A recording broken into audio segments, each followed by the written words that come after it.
his watch from ancient stone, whispers chill right to the bone.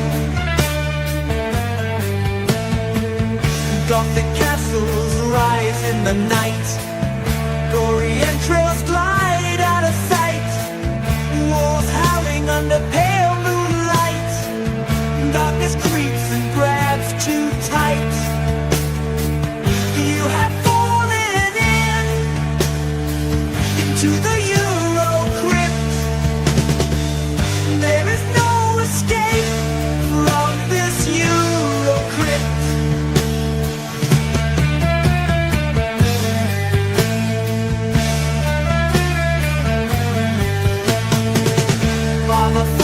Argento and more, black love killers and goblins score, vampires hunt their nightly feast, lurking monsters are released.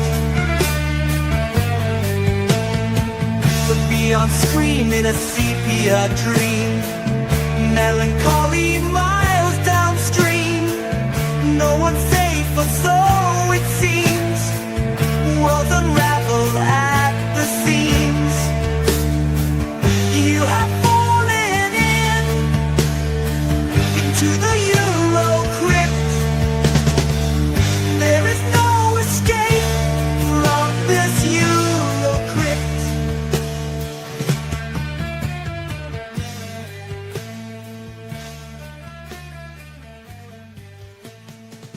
You have fallen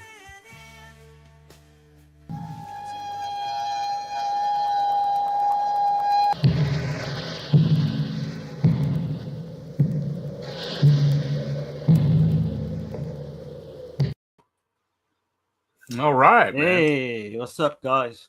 We back, man. We got Johnnie with us again. Well, of course, he's going to be with us until we're done covering this whole set. And yeah, man. Door into Darkness, Part 2. Dario Argento. Yeah, man. Covering the final 2 episodes, and then there's not as much on this disc as disc 2. But I did notice the what is it? Master of Horror. Is that what it is? Yeah. Yep. It's the same exact damn documentary, ain't it? Oh yeah, a little bit. It's an hour and a half. Yeah, it's very similar. I'm watching the credits roll on it right now because I had it on the background, rewatching it again. Yeah.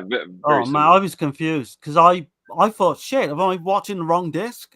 Yeah. And then because the first one, this one was done up until 1991, whereas the first one we see Phantom of the Opera and they try and tag on Sleepless and all that at the end, don't they? So that's the only difference. But yeah, we do get to see some nice shots though of opera though. Again, where they actually built the contraption in the top of the cathedral, where like you have like the cross for the brace, and then it shows them actually lowering the zip line down to let the actual mechanism clockwork and everything. So that was really cool to see that. Was it any different though than the My Cinema part? It was. It was different, but it's like I said before. There was a lot of the same shit though too. I noticed. Yeah, exactly. For you guys, like you guys like probably dream that information in your sleep because you've heard it so many times. But like for a newcomer though, who's like going from disc 1, seeing all that material to disc 2, it's like they'll see some more similar. They'll see the similar shots and same mechanisms that are put in place, but then again, it just might give them a little bit more intrigued to be like, okay, I'm gonna go watch these fucking movies because that looks great. So, hell yeah, man. Once again, guys, thank you guys so much for having me back on. By the way, absolutely, man. Absolutely, had a fucking killer time last week. So, thanks to Darren Burrows here. So, get to finally come back and do another episode with you guys. You are welcome anytime. Like we say, it's a pleasure to have you on. Like last week, we've had some good response as well to the episode last week. So definitely, thank you so much. People seem to be loving these. And if anybody's y'all thinking about it, go ahead and How do you like it? How do you like it? Do the things and all that stuff, man. But no, we're covering the last 2 episodes of Door into Darkness, and the first one is the doll or Lamb Bambola, right? Or Lambola. La Bambola. God, there you go. There we go. Yeah, La Bambola. Holy shit. And then the other one is I might be fucking this one up, man. But testimony oculaire, Eyewitness. eyewitness. Yeah. I think it was originally called Eyewitness Oculus for some reason. I have no idea why they went for that when I was looking at some of the information, though. It's one of those things with Italian films when you go to look at any kind of information, just like the way they word abbreviations is just like, Jesus Christ, like, what's the real title of this shit? Right.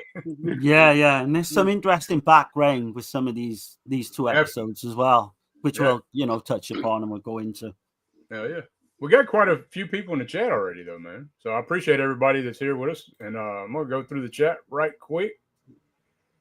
Got Adrian James. What's happening? Hey, what's up, man? Chris C. What's going on, man? Hey, Man. Door in the Darkness, The Neighbor, The Tram, both solid 7 out of 10. Yeah. I think all three of us would probably put The Tram a little bit higher than 7 as opposed to The Neighbor. But I get what you're saying. Yeah. You got Texas in here. What's going on? Hey. What's up, Texas? Welcome to the panel of pain. We got Steve Vincent Furnace. Good evening. What's happening, man? Hey, what's up, man? Glad you're back. What's up, Steve? We got James Van Dusen. What's happening? Yeah. Man. Hey. What's up, man? And let's see. Horror Caffeine. What's happening, man? What's going on? Hey, what's up? Like I said, glad to see everybody in here. We got Acres of Movies. Hey, what's up, man? In honor to see Johnny's Boutique. Yeah. Thank you so much. Favorite Italian comedy. Oh. Yeah. Italian comedy. Probably The Beyond. That might be. Hold on. You calling The Beyond a comedy film, man? I laughed anyway. I probably a Burial Ground or some shit. I don't know. I don't know if I know any Italian comedies that well, anyway. Oh, you got Hell of the Living Dead and shit like that. I guess you could call that, yeah, definitely. Look, if Dirk's going for his pick, then I'm going to say like Anthropophagus or something like that. Yeah, because come on, man. In Nightmare City, or there you go. Nightmare City's it's a good one.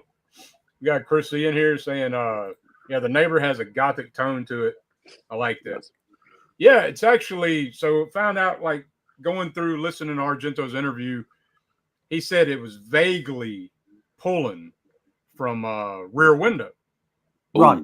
And I definitely see that with the killer anyway. The way he looks, the killer with the glasses and the peppered hair and shit, We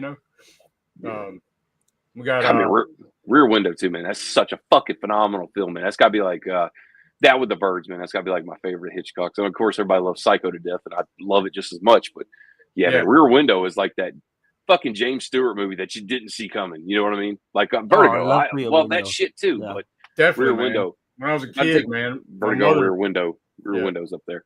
My mother was a huge Hitchcock fan, and I seen all that shit very, very young. And the show, she'd always be playing that black and white Alfred Hitchcock Presents. Hell yeah. It is. Yeah, I've been watching a few of them. They're on YouTube. There's a lot of Hitchcock films I got to catch up on, man. Believe it or not, I've never seen North by Northwest. I know that's a big fucking film for a lot of people. We got a high rec for you though. Frenzy. Oh, absolutely. I've seen Frenzy. Okay, that's his Frenzy. Damn. That's his answer to the Giallo film, I think. Yeah. That is fucking brutal. You've got like all sorts of shit going on in that. Right. There was another big one that I've definitely missed out on. I just said North by Northwest, and I know there were two Criterion. Definitely never seen that one. Oh, that's a great one. Strangers on a Train is awesome. Yeah. Rope is another good one. Yeah. Never seen that neither. Yeah. I've not seen a lot of his films. I'm not as many as Dirk, but the ones I have done, Aaron, you got to make that happen. I've got to see that. I think we got to do an episode with that. I think. Yeah. Next time. Out of those three, what would you say? Like, okay, like, dude, fuck this. Like, go for this one first if you haven't seen him yet. Well, I've seen that, but I'm talking about the three though, like the North by Northwest, Strangers on a Train. Strangers on a Train, dude. I would say. Have you seen Vertigo? Yeah. Oh yeah. Yeah. Oh, that's a fucking great one. Strangers on a Train is a good one to start. Yeah. But it's got like a Giallo vibe to it as well, because there's a few Giallo films that actually got the same plot as Strangers on a Train. But once you go into that rabbit hole, you might want to dig a bit deeper. But I would say, start with that one. And then we got a mysterious side to it, though, for sure. Like once you're hooked, you're in pretty much. Yeah. Gotcha. We got from Screen to Shelf. What up, gang? Excited to listen to the convo. Appreciate you. Hey, what's up? Appreciate you. Yeah. Screen to Shelf. Glad you're here. And Thank you so much. Let's see. Saying thanks. No problem. No problem. Yep, very Hitchcock-like. Have you seen the 1980s American giallo attempt to White of the Eye? White of the Eye. Mm-hmm. Oh. Donald I love Cameron, the, I think. yeah, directed that. I love the fucking out of my brain's like turning to mush, but Anchors of Movies, the icon that he's using for his screen name. Oh, I love that shit right there. Yeah, definitely. Scarface, baby. Scarface. Yeah.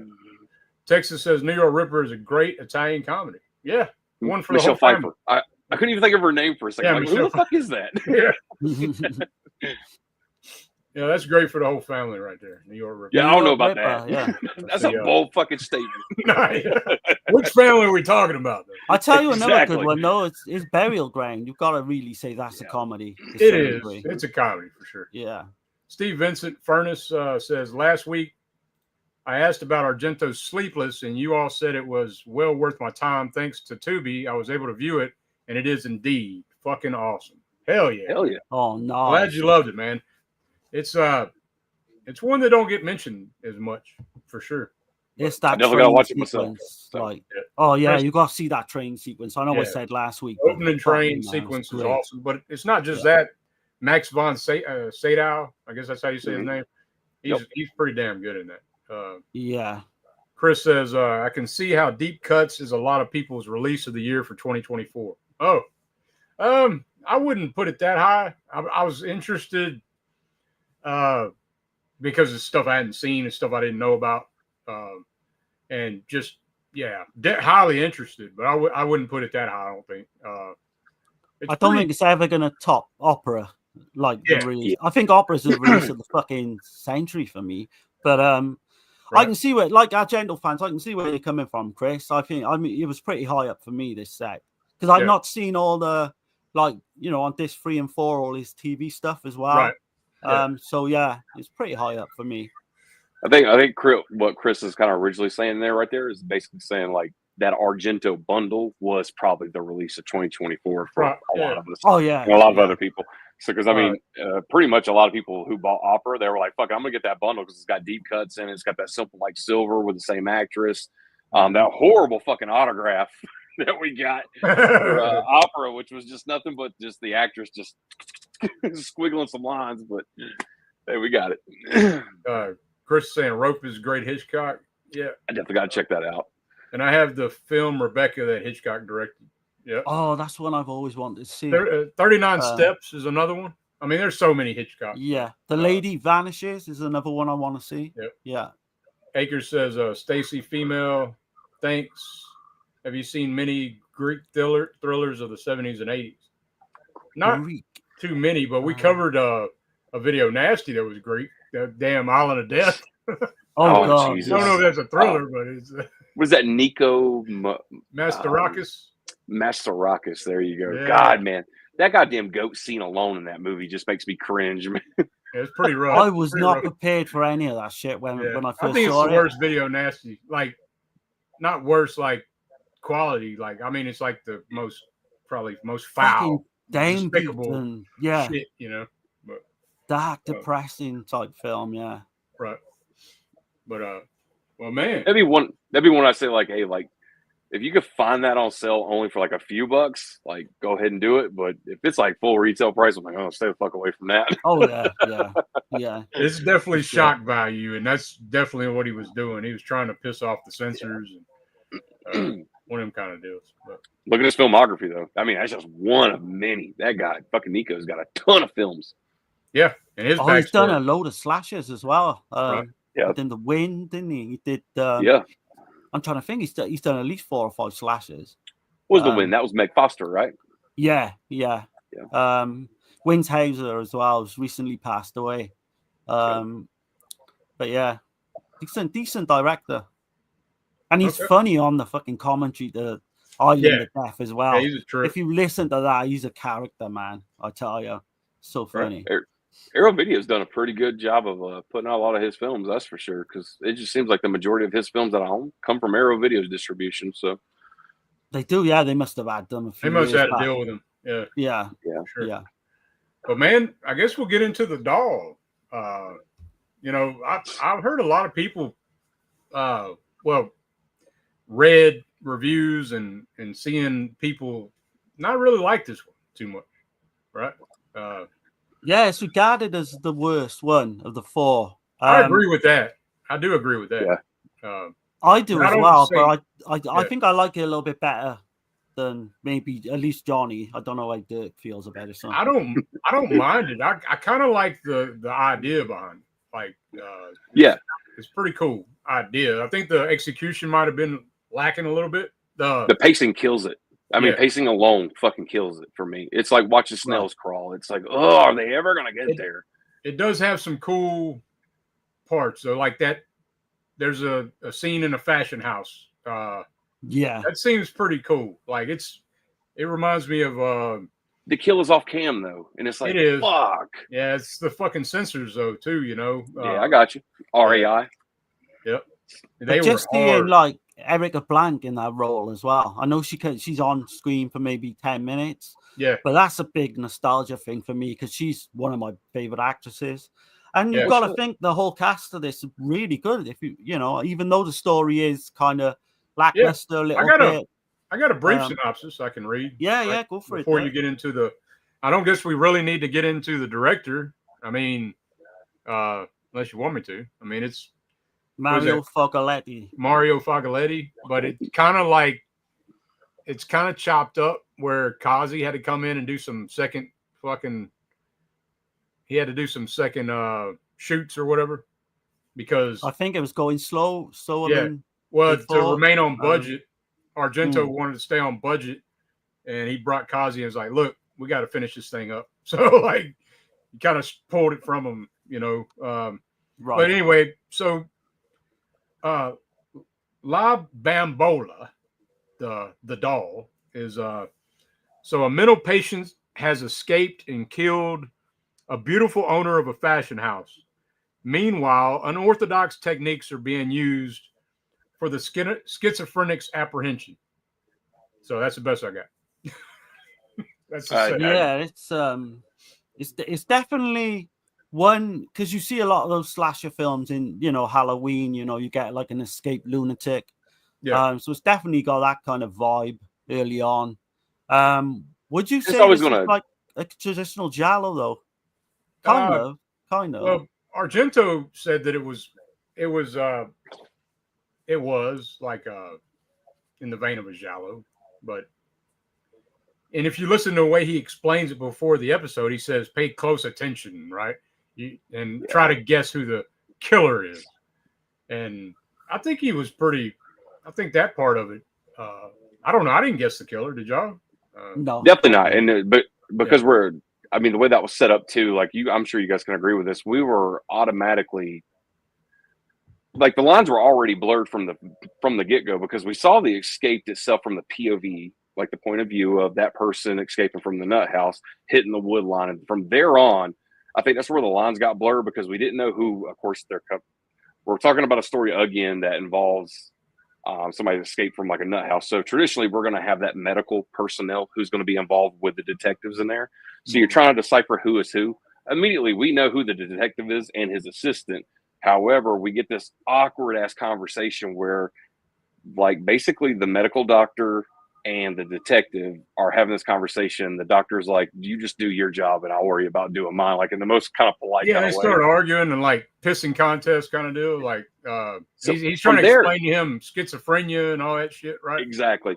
And it seems like just from there, like we were like the viewer was almost like it was intentional to muddy the water just a little bit. So it'd be so murky where we're like, okay, like where the fuck are we going now? Like these guys are not going to work together. So we're how are they even going to succeed in trying to put this person back in the mental asylum? And the whole time you're thinking, it's got to be the person in the duster coat that's doing this, right? Like that's the escaped one, right? Like no.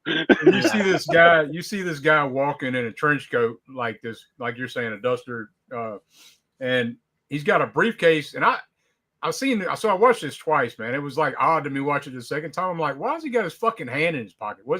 he playing pocket pool over there while he's walking down the Exactly. street? You know, like And the fucking hotel receptionist, our first get a glimpse of what's the possibility of the contents of that bag. And like the camera focuses on her and she's like bewildered look as soon as she looks inside of it. And you're like, okay, like what the fuck, man? What was in that brief? yeah, And that the shit whole reminded me of conversation. it reminded me of like Pulp Fiction in a way. Yeah, kind of. But then like that awkward thing where like she's talking to the police, one of the detectives, and she's pretty much saying what an odd, strange oddball he is, and she definitely couldn't look at him the same after she saw the contents of his bag. And the fucking detective never even asked like what she saw in the bag. Right. Yeah. Right. Yeah. Yeah. And then I also took that part of that scene. It was kind of like they were playing with humor. Like I guess that was because she was kind of a lighthearted character, but she's a nosy bitch, you know. Busybody. Yeah. I mean, just he walked in the door and like I don't know if you guys noticed it, but like you would normally like work in a hotel establishment or whatever, and you hit the little bell and it just go ding. Did you see that fucking placement that they had for that bizarre ass?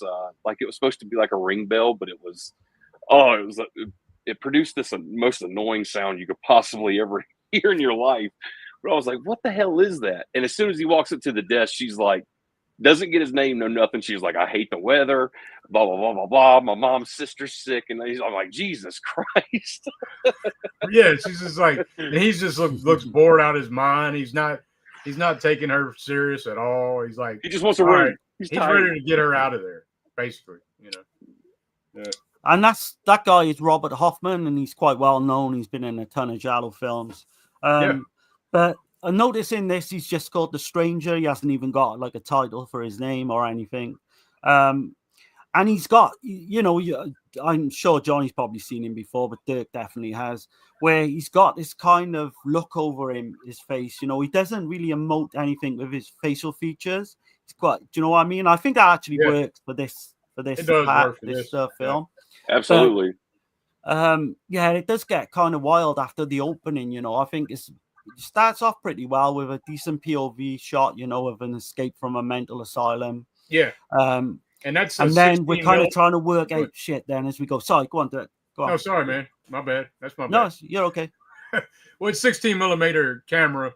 So those cameras were smaller. That was like a big reason why they used that, because they could hold it one hand and shit for these kind of scenes or whatever. But I was just about to say too, like I was going to be like, almost like for anybody who's seen this episode and knows exactly the opening, how the opening pretty much progresses. By Darren saying that we get a decent POV shot, he was being very kind-hearted about saying decent, because that fucking camera, like no kidding, like as soon as it walks through like the main lobby of that nut house and then out the front door, like that fucking camera is like this. It is shaky cam, yeah. I'm like, oh, it is, man. I thought that was maybe to get kind of like maybe because we realized there's a fucking lunatic on the you know. Yeah, that's kind of what I maybe they thought. tried it for that effect, but the breathing too while they're walking is like, Jesus Christ, man, that person needs to definitely work on some cardio, because the breathing's like and that completely throws you off, doesn't it? As the plot goes on. Yeah. You know, that scene kind of reminded me of a Martino though. I'm trying to think of which movie that is with Martino, where the chick's in the park. Okay. Is that Strange Vice? Strange Vice. Yeah, Strange Vice and Mrs. Ward. Yeah, that kind of reminded me of that in a way. I don't know. But yeah, for sure. I can see that. I can see that, definitely. But just touching on the cast again. So you've got Umberto Rao, he plays a psychiatrist. And people don't know him from, you know, Bird with a Crystal Plumage and like no end. Like I like about 20 different giallo films that he was in. Crimes of the Black Cat, you know,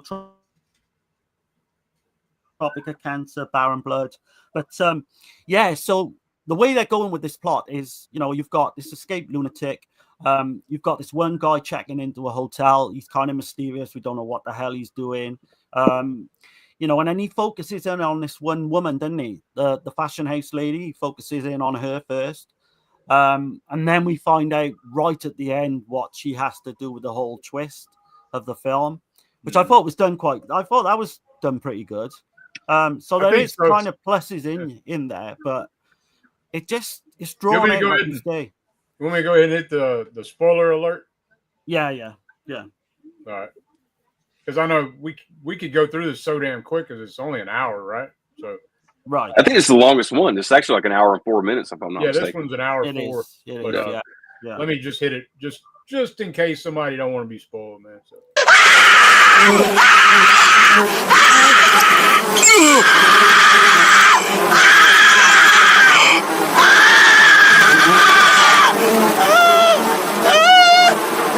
Mother, this cloth smells of death.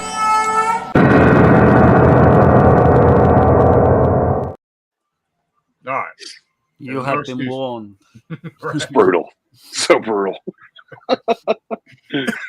But yeah, what they do with this one as well, they try to put a bit of humor in it because the policeman's got like on about catching a cold throughout the whole film, Yeah. and then we find out at the end that he pretty much catches a cold. That's That shit kind of how it goes. a little annoying. It's like yeah. that Benny Hill, like the old Benny Hill humor. Like they have like a little, y'all, if you blinked, you missed it kind of thing. Yeah. But no, I mean, you've got a lot of shots of just people walking, and then it goes on and on. So they could have trimmed this down to like 50 minutes, 45 minutes even. Absolutely. And I think it would have played a little bit better. Yeah, he's just following her. Like he's what they never really say his name, so you're following this guy. He gets this hotel room, like we said. Well, we already kind of went through that. The woman is the nosy woman, but then he follows this chick into a damn store, and she's looking at this doll, and he just he slips the doll in her purse. But yeah, you got that big one of jump. the most awkward scenes. Yeah, we were discussing just a little vaguely right before we went live, but yeah, if you've already seen this, you'll know exactly what we're talking about. But if you haven't seen it, I think it's like one of the most what the fuck moments, especially of this entire episode, especially out of all 4 of them, where it's like our main character is getting approached because she has a doll hanging out of her book bag that's been planted by our other main character. So she's being confronted by a clerk to be like, "Hey, can you produce a receipt showing that you paid for that? Because clearly it looks like you're trying to steal it." right. And unfortunately, I don't think it was cut together efficiently. I guess I would say, but anyway, the other main character, which is the doctor, that we're not even realizing the doctor is the doctor yet, literally walks up, and the clerk literally just walks off to the side, like never mind. Like a receipt was never shown. She didn't prove that she didn't steal it or it got in her bag by mistake. It was just this awkward moment where you're just like anybody watching and paying attention would have been like, dude, like what the fuck just happened there? Not to mention, also, man, that doll looked like it had to be at least a pound or 2. Wouldn't she notice that extra weight? Like in her damn. He shoves it. Like he doesn't even just gently place it in the bag. He walks up from the ass end of that doll to the legs and just crams it in her bag. Yeah. I think that was the intention was pretty much so he could save the day, pay for the doll, and then they'd be okay because he does try and get her talking to her. But he ends up following her, doesn't he? And she turns around and says, by the way, what are you doing? Like, why are you following me? And then she agrees to go for a drink with him. Well, yeah, but he agrees that he does live where she confronts him. Yeah, she says, no, I wasn't following you. He was like, I'll live right here. Yeah. Right, yeah. Then he sees somebody, it's like cops or whatever, and he's like, hey, let's get a drink. And he just grabs her arm and just fucking aggressively taking her off. Would you like to go get a drink or have a cup of coffee with me? He's like, we're going to have a cup of coffee. Snatch, bitch. Right. I was like, holy shit, dude. What the hell is going on? She's Daniela Maretsky's her name in this, and she's played by Mara Venia. She was in Sweets from a Stranger. I think Dirk would remember her. That's where I knew her from. Yeah. Sweets from a Stranger is pretty I'd say it's underrated. I like that one. I like it. Yeah. I can see. Yeah, that wouldn't be your first Giallo you'll ever watch. Down the line, I can see people getting into that. If you like some true crime. Like I'd say it's more in the line with like the time of Italy, like during the Il Mostro, during the monster in Florence, Italy, and these prostitutes were getting killed and shit, right? Yeah. I mean, there's prostitution involved. Anyway, just check it out. Sweets from a Stranger. I think you do. Yeah. And you obviously, said prostitutes. I'm in already. I'm sorry.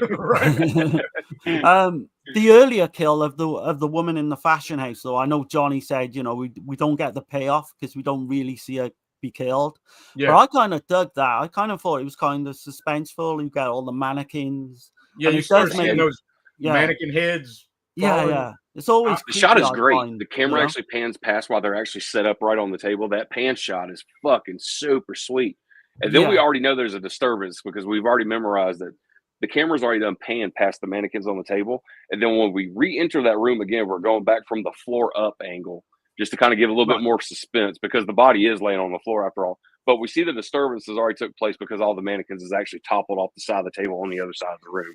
So like, yeah, that definitely does pay off. I would have loved to fucking have seen like, you know, like the black glove thing or like, you know, the straight razor, something that we know is symbolic and we already know there's foul play like abroad. You know what I mean? So Right. all right, I man, think go ahead. they were going Brandon. for like the Hitchcock thing as well, where you got Erica Blank, who's massive at the time. Going and they on, kill her, Justin. you know, Got spoiler, Justin. but they kill her off. Go on. Oh, sorry, man. I was That's just all saying, hey to Justin. What's going Hey, on? man. Hey, man. But yeah, they kill her off early. They do the whole, you know, Hitchcock killing off his leading lady type thing. But yeah, I mean, in terms of as it progresses, I do find that the second half of this is a lot better than the first. And once it gets going, once it gets back to her place, Yeah. or is it her place? You know, we don't know at this Yeah. point. Right. Because she's like walking around, she don't even know she got food in the kitchen. She's acting like she don't even know where she is. Yeah, But she then goes you to look find for out like later. Yeah. she goes in the kitchen to go make food or something like that. And she's like looking in drawers for shit. And Yeah. it's Yeah. like you could clearly tell like she's in an environment that she calls her home and we automatically know like this bitch doesn't even know where anything is. Like this is not her house. So Right. Yeah. while we're thinking about it too, like we got two different close-ups during this episode where we look at the door and there's some kind of strap that's hanging out of the door, almost looks like Polaroid film before it's developed. Like, what is that we're looking at? 'Cause I I've was never figured confused it by out. that. I No, don't know. not me. Okay, I so I don't wasn't know. the only one. Yeah, it's like just I don't know, man. I'm sure the audience back in the day was like, "What the hell is that?" Too, you know, like Yeah, you know, like the wife is sitting next to me and she's like, I feel like we should probably rewind that because I think we were supposed to focus on that for a second because there's some clue right there because it purposely does. Like Yeah, it's like it yeah. catches their attention. The camera does this motion. We're looking at it and we're like, what the hell is that on the side of the door frame that's hanging out? And there's a piece at the bottom and there's a piece at the top that's even longer. And you're like, what the fuck is going on here? maybe But it's. yeah, I mean, the only thing I could maybe think is he's signaling to them some kind of sign to let them know that he's got this, that he don't need them yet or something. Maybe I don't know. I remember he dangles the keys in front of her, letting her know like he's Yeah. got her locked in. So maybe like those straps were maybe like another thing that we probably just couldn't tell what it was. Maybe that was just another sign of where he had like closed off the exit, where like that's some kind of symbolism of like basically like he's done braced down the fucking door where she can't get out of it, even if she wanted to take that exit. Right. Maybe, and that's just spitballing, but Then that part with the keys when he's dangling it, it's like it hypnotizes her almost. exactly. Right. I thought that was kind of. I don't know. I dig It it. went on for too long. Yeah. I mean, I dug it too, but it did. It went on for a little bit too long. It seems like that, like after he does the first sequence with it, it goes back in for the second, and he's doing them even faster. Which we already know that she's going into a hypnotic state. But it's almost like the audience is made to feel like it, like adolescent, like they're immature, not sure what's going on, so they're focusing on it. And then it's almost like dangling a toy in front of a cat. It just to does see if do they'll that react. though. Yeah. I noticed the next episode does something similar where it over explains everything, but Exactly. but it's for the TV audience. So you know maybe that's Rye making them do that shit too. You know. Like you just said, I think that's a very fucking fair point, which I really didn't think of that while we were watching any of these. Yeah. Is this shit was made for a television audience, not only of this era, but like fucking back then era too. So and I'm sitting here watching it like it's just another Argento film, and it's clearly not because it's others involved, and this is for a different audience, basically. But that's a really good point, Dirk. I really didn't. I probably should have kept that in my mind as we was watching these because I kind of just clicked play and was like, all right, take me on an adventure. You know what I mean? Right. So. Yeah. Definitely in the next one too. Like it does something up. We'll get into it when we get to it. But yeah, man. So like how far you want to go into this? You want to just go ahead and we might as well go all the way, I'm thinking, because you're giving a spoiler. Just go all the way. Yeah. But So he goes back to her. Well, we presume it's her place, but we find out later on that it's her childhood home. That's what I kind of got from it. But he starts being like this complete asshole. He starts ripping her dress. He's like, and like Johnny said earlier, I'll just take a bath. Hey, before you go forward too, remember the dialogue at the end between the doctor and the detective? It wasn't her childhood home; it was her sister's home, and she just wanted to embezzle everything of her sister, her first love, the whole 9 years, even including the house that the sister lived in. So we just pretty much come to learn that she's just a squatter in her own sister's house that she has murdered in the fashion house. So it's like that was a great fucking payoff. Like to me, that was like saving grace. But I'm sorry, man. Yeah, this whole time you're thinking the stranger, right, in the trench coat is that's what it's leading you to believe. But I've seen enough of these films, I'm not buying it. So exactly. But and it doesn't. It's almost like the narrative knows the way that this one in particular was being produced and the way it was laid out. It's one of those things where we all say like, "Oh, it probably looked good on paper," but unfortunately, when it translated from paper to film, there was this issue with pacing and everything else, which involves so many issues for the audience. But they already knew that there were so many like these weird scenes that had already played out in front of us, where they pretty much at the end, the medical doctor and the detective, as they're walking down the street, before he admits to being like the whole thing of having the cold or whatever, they're having to fill in gaps with dialogue to explain the shit, because there was certain scenes that they had left out too. Like, what was the interrogation with the hotel clerk then? What was that scene even meant for? Like, the detective already knew he was a medical doctor. We didn't know that, but he knew that though. Yeah. You know what I mean? So that doesn't even make sense, but they never touched on it dialogue. It was just like, hey, unfortunately, she just would not respond to any of the other therapy courses that we had tried to instill on her. This might have been aggressive and a little unorthodox, but this is the way we got the response. And it's like, okay, like, whoa, like you guys pretty much had to like tell us what we just got because you couldn't show it to us, kind of thing. You know what I mean? There's another instance of this too in the next episode where it's like they had to explain it at the very end because you were just like, wait, what? Like the Scooby-Doo ending and shit. Exactly. Because he says that, you know, they had to, it was a very mean way to do it.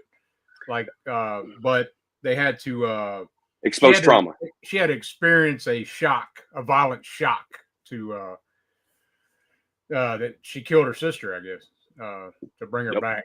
But but they try to put you off the scent a few times, don't they? There's one scene where he's in her place or he's in the place with her, and the radio comes on, and then it tells you about this escaped lunatic. Yeah. And then he turns it off. He turns it off. Yeah. They're trying to make you think all the way through. And I think they do a good job as well. Like, I mean, it's kind of funny in a way, because he's like he says, you want to go to a movie? And then she goes and gets dressed, puts a nice dress on. He tells her how shitty her dress looks, starts fucking ripping her fucking sleeves. Yeah. She was like, before he even does that too, like, I love the fact too, he plays it so fucking casual. Like, he just has like that, like Darren said, like he has that one of those faces where like it's almost, you know, there's not really good intentions there on the face on the surface, but you're like, God damn, like I can't read this guy. Like, what the hell is he thinking? What's he gonna do next? But she walks out like all dressed up, and she's like, hey, like I thought we were going out, and he's like, I changed my mind. Which makes you think even more so that he's the crazy one, you know? Exactly. All the way through. But the whole twist, like Johnny said, I think is superb. Like, I think definitely the strongest part of the episode is the ending. Yeah, because I definitely didn't guess that killer. No. I mean, it's pretty like all the acting's pretty done really well for a TV episode, you know? And they all got a lot of films behind them. The whole cast is not like they were just TV actors. But yeah, I think this is the worst one of the four, but I would still say a 6, and I still would watch it again. So if that's anything to go by, but it's not, you know, if you want to watch one of these episodes or two, it's not going to be the one you go for. Yeah, I agree with that. What do you think, Johnny? What would you give it? Like everything Darren just said, man, I couldn't have said it no better, man. I think it's the absolute weakest of the 4 that we got. And that's even saying the weakest of the 4, including the neighbor, because we can all 3 agree, just like last week. like that's not really giallo. You know what I mean? Like it No. doesn't even. Yeah. That's just more like, okay, there's 3 characters we're getting to go by here and a baby, but it's not really giallo in a true sense. But This one I is still, more, I would say. I still like it more Yeah. than this one, just because the pacing of this one was just enough to. I was kind of aggravated at certain points where I'm just like, okay, like goddamn, like they're setting themselves up where this is not going to make no sense. So I'm going to have some questions at the end. I guarantee you they're not going to cover it. And sure enough, they did. And it was between that goddamn hotel clerk and that detective. And I'm like, that's such. Oh man, it's like a flat soda. It's like, fuck, you take the first sip of it and you're like, I really got to drink the rest of this shit. Yeah. But Yeah. it's just one of those things. But I agree with Darren though. Weakest of the 4, if I was going to say, hey, like go buy this set, check it out, that's definitely not the episode I'm sending you to go see. So far, I'm telling you to go see, hey, definitely check out the Tram, because that's where the fucking money's at. Yeah. But that's me though. I give this one, I give a 5 out of 10 though. Like for me, it's right deadpan in the middle. I mean, I do like the twist. I didn't figure out the killer, so it gets a little bonus point for that. I like the fashion house, the setup. Yeah. I like the way it's set up and everything. So, but yeah, there is a lot that I didn't like as well. Like you're saying, kudos to the stranger's acting for this. I mean, this is the only reason why I would probably revisit again, is just to watch him have that fucking obnoxious behavior from where he tells her to go get ready, like I said, and then he's like, I changed my mind. He's like closing the door. Yeah. And then his behavior as like, we're led to believe like he's a stranger who's trying to hook up with her and trying to get him to go out to dinner, go see a movie with him. He changes his mind, plots himself down in her home. And then when he gets mad at the slightest little thing, he accuses her of having a fake house, a fake existence, a fake self, and then starts destroying her shit. So, like, to me, like, that behavior alone is just like, God, this guy's fucking psychotic. It's really amping it up to make you think he's the escapee, you know? Exactly. And that works for me. I like that. I like being baited, but it's got to be baited where I can follow it. You know what I mean? Like, fuck, dude, if you're gonna get me with the worm, at least pull me out of water and let me see you. Fuck. Right. Yeah, there's that one scene as well where we see the aftermath of all the carnage that's going on in that house. And that kind of throws you as well, because we still, you know, we're thinking she's done that to him. Or I was going to ask you. You know, go ahead, Darren. No, go on. I was going to ask y'all, what do y'all think when she goes into to get something to eat? Right, I'm thinking she's going to get a fucking knife to kill this motherfucker. I thought she was going to call the police. I was like, this is your perfect chance. Getting a knife because she goes in the drawer and the knives are not there, which I'm pretty sure like the way it plays out, he led her there, right? He led her to the house. So of course there ain't gonna be no sharp knives and shit. But she does end up clubbing his ass, right? With a shoe, with a big fucking platform shoe too, man. And she's like waking up. Yeah. We don't even see the incident play out, which is another great thing, which I'm glad we didn't see that, because it gives us more to kind of like put it in our minds and be like, okay, what the hell just took place? But she's coming out of like this unconscious state where she's clutching a shoe, like just hunched over in a chair, and this motherfucker's laid out on the floor, and we automatically think he's dead. She goes to stand up, and this motherfucker's been playing possum, just waiting for that bitch to stand up. And you're still thinking he's the killer, like exactly at this moment. So that's the strong point of the episode, because you've got to give them that. You know, they do actually fool you, and on more than one occasion they do that. So I'm kind of mixed with it, really. Me too, man. I like in there and stuff I don't. I gotta say, the best part about it is like just watch it with my wife and us kind of like laughing out at the inconsistencies that was in it.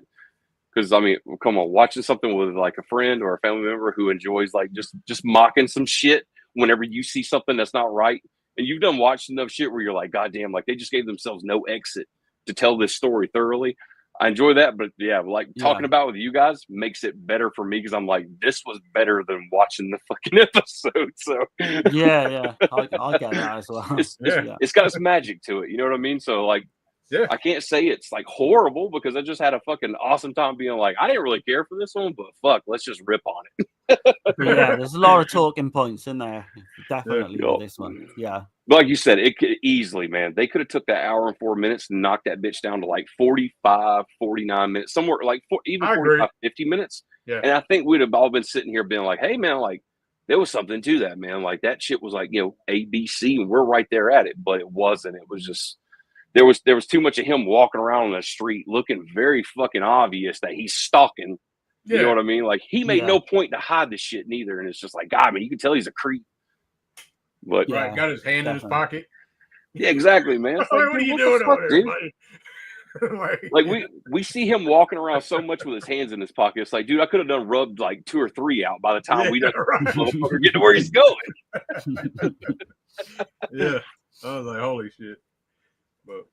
But yeah, man, that's the doll or La Bambala, Bola, whatever happened. The first episode of Disc 2, so basically the 3rd episode of Door in the Darkness series. Yeah, man. I guess we'll get into the eyewitness, man. Or testimony oculaire. Man, I'm just gonna say straight up that this is my favorite. I do like the tram. Okay. Okay. Okay. This is my kind of one. Yeah, definitely. Okay. So this one for sure. Like this one outdoes the tram. If you had to put them in like list from your top favorite to the bottom, like this motherfucker, there's not much in it. Yeah, Eyewitness number 1, the tram. There's not much in it, but I do prefer Eyewitness. Okay. And like when you realize the background with Dario Argento as well, it kind of makes sense as well. Yeah. Not to mention, most of this is actually shot at like nighttime, so those sequences are probably they're more relatable, especially when you have a murder mystery when something takes place in the nighttime as opposed to broad daylight. Like the tram, we get to see that whole setup. I know we covered this, and I hate to beat that same dead horse, but so like the tram, like the detective's restaging the whole incident to solve this murder, but he's restaging it at the worst time because he's restaging it during the daytime, and this took place at like 1 a.m.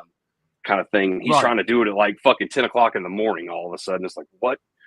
But the nighttime sequence in the tram is what all got us because it's all like, goddamn, dude! Like as soon as he restages that bitch again, he's making those phone calls like that. That's when the tram like becomes like, okay, like it was lukewarm, but we're fucking sizzling now. Which is I think is the same for this one as me as well, because it's like, goddamn, dude, like just to be driving down the road and all of a sudden you think you hit somebody, but all of a sudden this shit's about to take a whole 180 turn on you, and it's like, nah, it's not what you expected.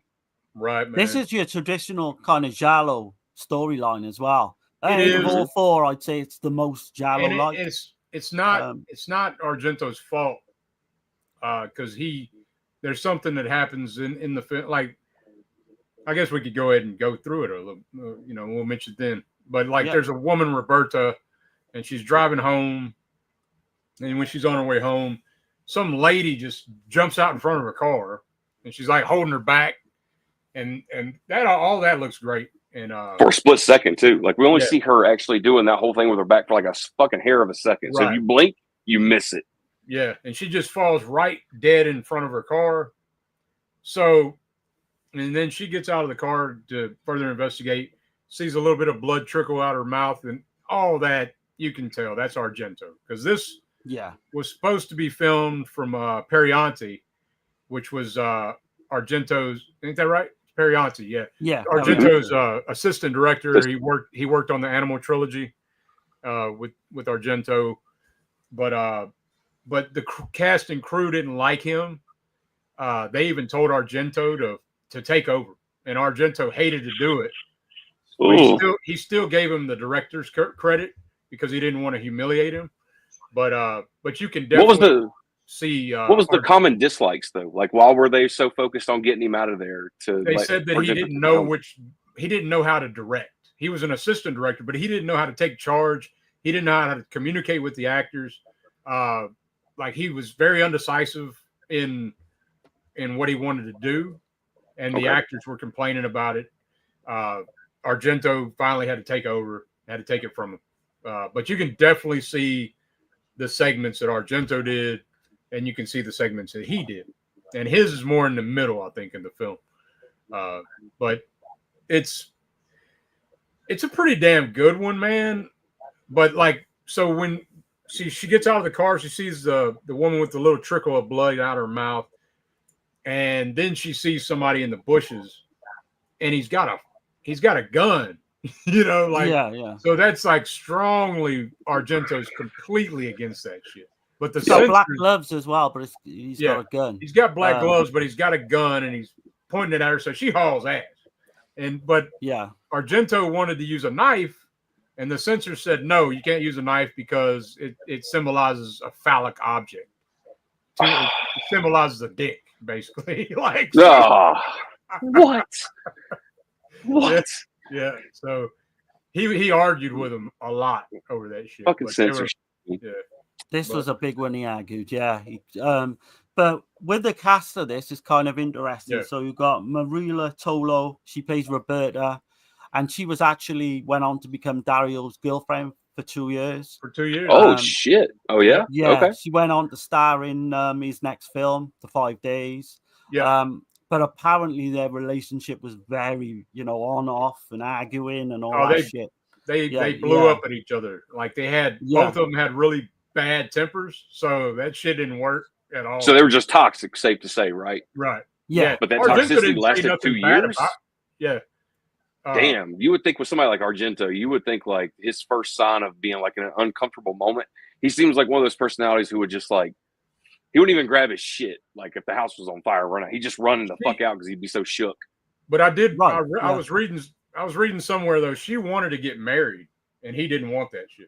He didn't want to get married. And matter of fact, he wouldn't get a place with her, so they were staying in like a hotel or something, like, so he could just do his own thing. I Damn, think they I'm made right on that. 2 years, huh? No, yeah, you are, yeah. Okay. They were living in a crazy. hotel, which is kind of crazy. But she Yeah. was, at the time of this film, she was regarded as the most beautiful woman in Italy. That's Which what he said. I Oh, have dude. an issue with because I of do too. Louise Finesse.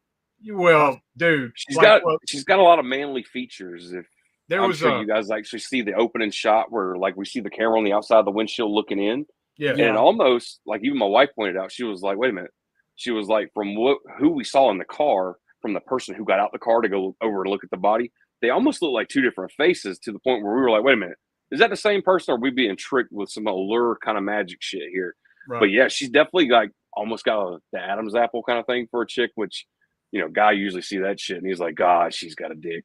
You know what I mean? Like Right, she's yeah, definitely yeah. got some manly features.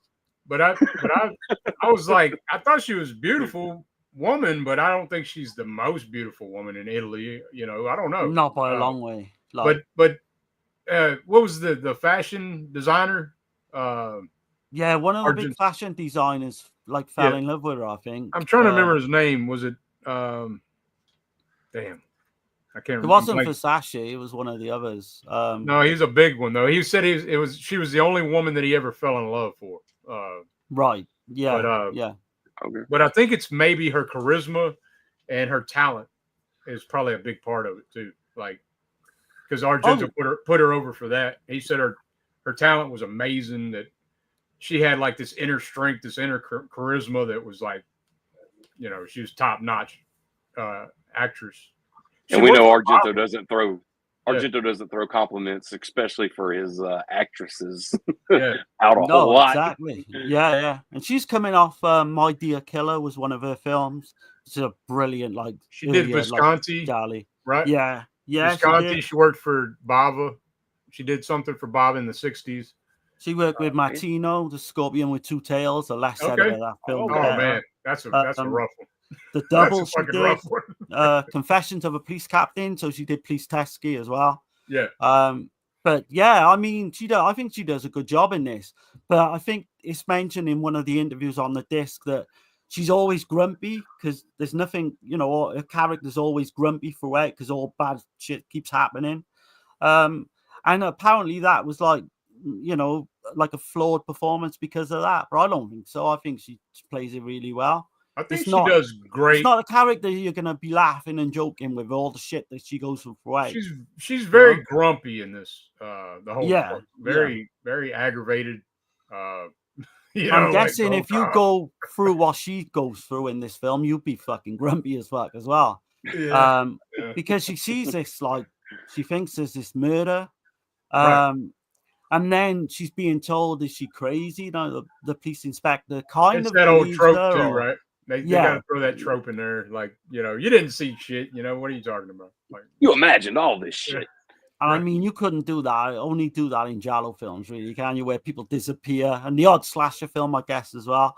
All the blood, there's no- nothing's there. she said, there's blood on the asphalt. There's no blood. So Right. obviously, No fucking- blood, no body. Yeah, No nothing. obviously the body was hauled off and the blood was cleaned up. I mean, whatever. Yeah. But she does we don't mention know that. about Right. exactly. She does mention about her husband as well. So the only kind of down part to this episode is Yeah. there's not many like characters, and so Not you many can kind of characters. work. You can Right. definitely work it out. I Right. feel before. You can work it out pretty Um, quick, I'd say. Like yeah. who the killer is. I think so. It's pretty obvious too. Like especially after the phone call, and we see the phone line get cut, and who magically appears at the front door, and it's like, okay, goddamn, you just gave yourself away to me. Right. And it's definitely kind of made me jump in. But the ending is definitely kind of like Four Flies on Grey Velvet, but in reverse. Yeah. It I is. definitely got that vibe, and I know Definitely they mention it on the. I think it's on the commentary track. Tanner Thompson and Fucking Troy. flawless comparison there, Darren. Like I didn't even think Yeah. that shit until you said it, and I was like, wait a minute, was kind of asked, but no, you just reversed it. So I was like, fuck. And So you much notice, shit, yeah. and also like the like, so we're already getting into the spoiler and shit. So like the husband's like saying he straight up fucking hates her. He hates Yeah, her. that's what reminded me. That's hold on, yeah. man. Like you're going straight to the fucking end. Like we got some middle to work out here. Yeah. Yeah. Oh yeah, there's quite a bit in the middle. Yeah, as well. I kind of jumped the gun a little bit, but Fucking. Go on. We were having a conversation, and Dirk's like fucking shooting his load right from the rip. I was just saying, like, what I was getting to, I'm gonna hold back on it. I'm gonna hold back on it. So she's literally the police inspector doesn't know whether to believe her or not. He tells her to go back to her place. Her husband's coming back a bit later. I think they even interview her husband at one point. And he's like a shady kind of character, I think. But so she's holed up in a home place now, and she can't, she's told not to open the doors to anyone. Don't let anyone in. I was like, Darren, don't forget the push. Don't forget the push scene, man. Right? Yeah. Okay. So she's getting like funny phone calls too, but then it can only be, it can only be another character that enters the film. Exactly. And we pretty much, it broke that barrier right there. Like he just said, whenever she got the phone call, until that moment, we didn't know for a fact whether she's hallucinated this event that took place where she thought she saw somebody who'd got murdered, but right before her car crept right up on them, thinking maybe she might have hit him. But we're all thinking, for all we know, this woman's crazy, probably done hallucinated. Well, she can't be at this point, because now we're actually seeing the killer at the payphone using a fucking black glove to call her. Right. And he's sitting there pretty much saying, well, I know your husband's not at home. He's not coming back till late, blah, blah, blah, blah, blah, and all this shit. So it's like, fuck, okay, it's real. Like, there was something that took place. It could be three. There's three people it could be. Total. Yeah. It's like with the husband, they throw you like this loop as well, where he kind of tells her that the anniversary is coming up, and he gives her like I think it's a ring. So we're thinking, we're kind of conned into believing that this is a really happy marriage, and the music is the groovy fucking anniversary music. And did you catch Did you catch the day? It was September 7th. That's Dario Argento's birthday, and Luigi Cozzi's birthday. Yeah. They were born on the same day, but I think they're 7 years apart. But I'm September 16th, so like that kind of sticks out to me with Argento. Like that's definitely a thing Argento would do as well. For 54 minutes, we're building suspense, but all of a sudden, in this ridiculous scene where we're going to play this scene out for some reason, now it's their anniversary. He gives over the gift for the anniversary, and like, dude, the worst music could possibly play during a sequence. The groovy you're like, jazz, okay, dude, like why? Oh man, the disco. We kind of get that the disco era. Yeah. Is it implied as well where they kind of have sex at some point when he's, after he like says about the anniversary? Well, she wants to in the car. She's like, pull over. She's like, kiss me. And I'm like, oh, Jesus Christ. And then it cuts from that, and then to like this fucking disco thing. It's weird. To the disco thing, and then it cuts to that, and then she just looks fucking pissed off again. So they didn't do nothing, obviously. So I'm guessing she wasn't the life and soul of the party with the disco. A minute or something, I don't know. I was about to say, unless he got his and she didn't get hers. Some of that going on. But. Oh, No, it froze up just a little bit. Froze up a This little. was most awkward time to freeze up too, talking about It's just jizz. gone But funny. Yeah, My back. you good? Well, you're still Are we frozen back? a little bit. well, we can hear you. Yeah. But, there you go. There it is. Gotcha. There it goes. All right. Okay. I'm back, am I? Yeah, Yep, I don't know what yes. that was. That was Yeah. weird. It's the interwebs, I know my man. computer keeps telling me it wants to restart my computer, but I've just put it off. Said no. Yeah, YouTube didn't like the fact that me and Dirk were discussing the difference between male and female orgasms. But hey. That's the part I missed, I think. But yeah, man, that's some weird ass sequences with the anniversary shit, and it just popped like, I don't know, man. And that ring, what the fuck was that ring he gave her? Holy fucking shit! It was like a fly. Was it like? It Yeah, reminded that's me what of- I'm saying. like I Four think it's a Flies. nod to Four Flies. Yeah, Yeah, I think, yeah, it's Yeah. probably safe to say, right? it has to because I be. mean, he's Yeah, yeah. fresh off the brain out of Four Flies when he come on to this fucking project, right? Right. Yeah, yeah. So, and he wrote this So- episode too, so this is very personal, I think, to him. I think It's a because big he's nod going to Four Flies, and definitely. he's going through his divorce from his, like Which happened. This yeah. is after Yeah. the divorce. Yeah. So yeah, Why do you But hate me then- so much? Tells that shit to that motherfucker while they're screening his movie in the theater. Yeah. It's like, out of all places to have a divorce conversation is at the premiere of your third film. That's a crazy, crazy situation, man. Right? Four Flies on Grey Velvet. That was Argento's third film, right? Yeah, yeah. Yep. Okay. Yeah. But like Johnny said earlier, there's the part with the push. So she's like, I think she's going for a walk or something, and someone tries to push her in front of a car. And again, and nobody sees shit, just like in the tram, right? Exactly. they're all saying no, she actually fell. She And, did that shit to herself. Yeah. Yeah. And they were all standing still, like at a do not walk crosswalk with, of course, the don't walk sign being lit up and everything. And we didn't realize it, but of course, we see her fall in front of a vehicle. We know something's about to happen because they're paying way too much attention to detail on the grill of a car. But she falls in front of it, and we later discover as soon as she gets up and everybody's all frantic, she's like, "Hey, like I didn't fucking fall. Like somebody just fucking pushed me in front of that car." And you would think in that moment, like if you were that person, the first thing you do would be like looking around to see who's standing around. You'd be like, who the fuck just pushed me? She doesn't. She's just talking to one person and never takes her eyes off of them. You're like, wait a minute, like that's not believable. But we know for a fact then it's like, okay, there's some mischief going on because there she is. She's saying she shoved, and we already know that somebody out there exists who's trying to kill her because of the phone call. So at least we got to that point, and we're like, all right, who the fuck just pushed this bitch? Because that's the motive. That's going to be the killer. But we're going to get to it, though, because the next sequence that plays out, as soon as the sergeant intervenes with this situation, she goes to him saying, hey, I just got shoved. Somebody's definitely trying to kill me. They know I'm the eyewitness. He instructs her to go home, deadbolt the door, don't answer the door for nobody unless she knows and trusts them. And then we play out to the final scenario, which I think is the best. It's the fucking banger. When he's telling her, like, call me and I'll come no matter what, that kind of private number. It kind of makes me think he might be the fucking killer. Me too, right there at that moment. Because he implied it. He hands over the card and he's like, no. This is my personal number. Yeah. It's like, how fucking personal are we getting, motherfucker? Like killing this bitch personal? Yeah. We got there's definitely like an attraction in there between the police inspector and her. Exactly. Who do you think pushed her then? I presume it's the woman, the girlfriend. I think it was the female. Yeah. Because she would have seen her husband, right? She would have noticed. Yeah. Exactly. We got Nanette's Blood Rose Horror Nightmare. What's going on? Hey, what's up, Nanette? Something like that. She says, Dirk, chat the other day. Yeah, she says, Dirk, Darren, and Johnny, can I ask you something? Sure. Yeah, go ahead. Absolutely. Man. Go ahead. Yeah. Let's see. Chris says, poor thing slips like four times in the train. Yeah. Yep. Yeah, see them see the white cotton panties, right? Absolutely. It's a great, like Darren was saying last week, it's such a great fucking sequence from the time we're following our victim, who's basically being used as human bait.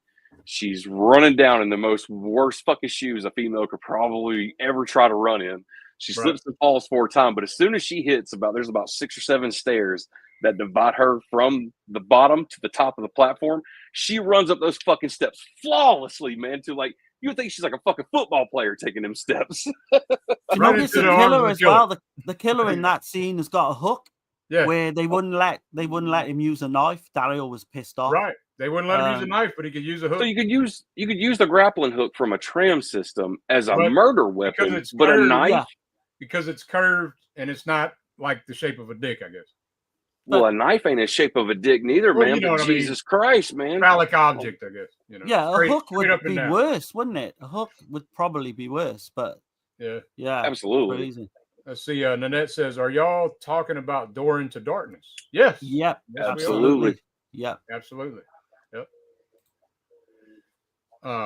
But yeah. So where were we at, Darren? I set But pretty Darren up much, perfectly. like, literally just before we get like the whole conclusion, Yeah. where she's in the house and she's Right. kind of like frantic, and then we got that stupid scene. There is one stupid scene where she's talking to her husband because he comes back.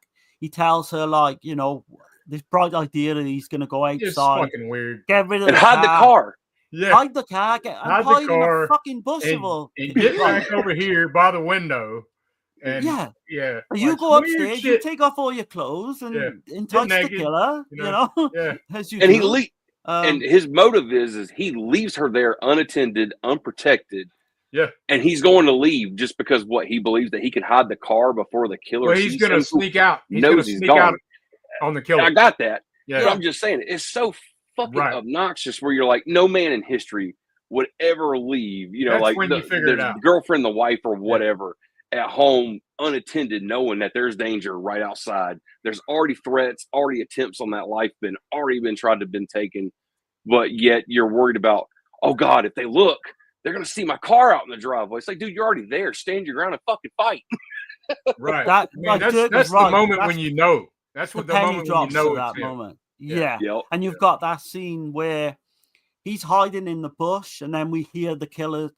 She turns around out the window and she starts talking to him, and then we hear the killer's voice. It's like It a sounds like woman's voice. Reminds Yeah. me of Four Yeah. Flies. It's Exactly. distorted. Exactly.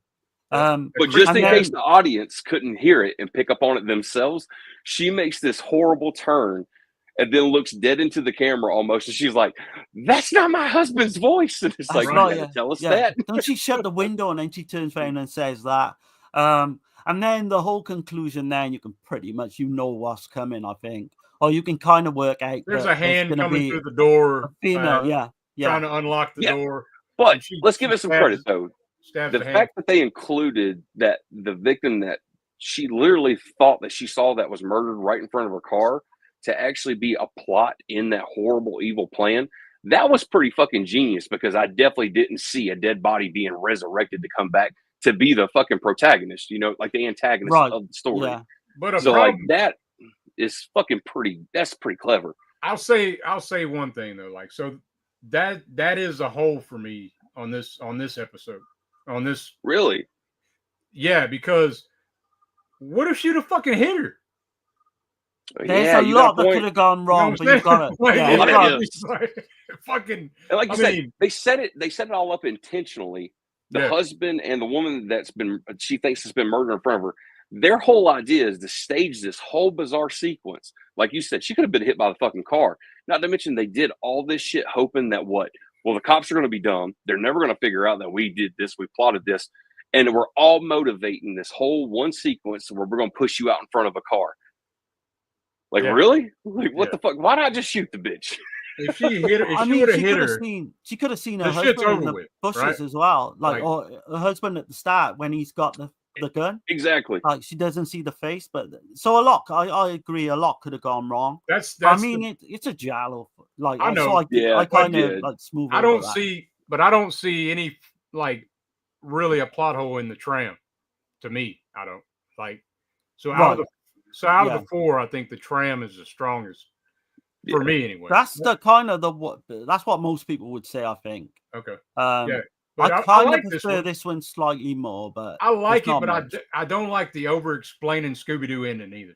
That's another thing that bothered me. Like, Right. The like- detective and her, when he's giving her the picture too, and that bizarre ending of being well, like, no, I'm talking the only about. reason why I saved your life is because there was a drowned girl that we had this photo of. Yeah, And just so completely by happens I fucking thought of chance. you. It's like, Yeah. what?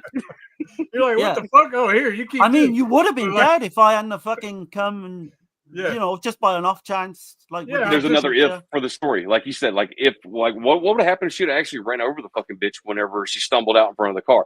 This is another if thing, right? Where like the scenario has to, it's not going to line up perfect, but there's so many ifs in it where you're like, God damn, it's like almost the audience is supposed to feel like we're not mature enough or Right. got enough smarts to figure it out of being like, oh, like this could definitely happen. But that's when Like, we no, get it to couldn't. we get to the part where they're coming through the door, though, right? And she stabs his hand, and then the other chick opens the door and she's got the gun, and then it feels like a fucking James Bond movie or something. Like, fucking, Ooh, okay.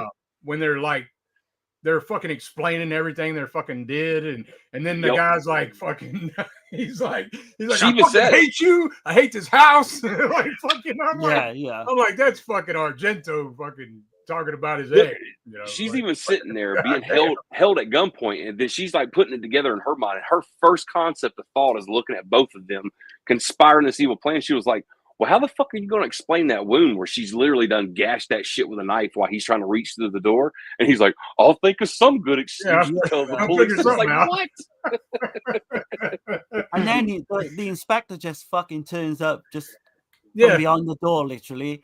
But that ending you say with the, you know, and by the way, here's a picture of a fucking drain victim. Right. You know, you keep that because You keep fucking, it. you know, that Oh, saved your something to life. remember me by, you know, like You know, wouldn't you want Right. that picture back if that kills, you know, for fucking Right. Kinda family sicko as the members inspector, or shit. Oh Yeah. shit!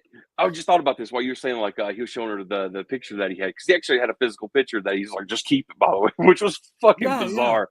But did you guys notice that whenever they're sitting, whenever she goes back the second time to visit the detective, they're sitting in front of this bizarre ass double-sided screened monitor, like a monitor, and he's Yeah. like, "Is it this girl? Is it that girl?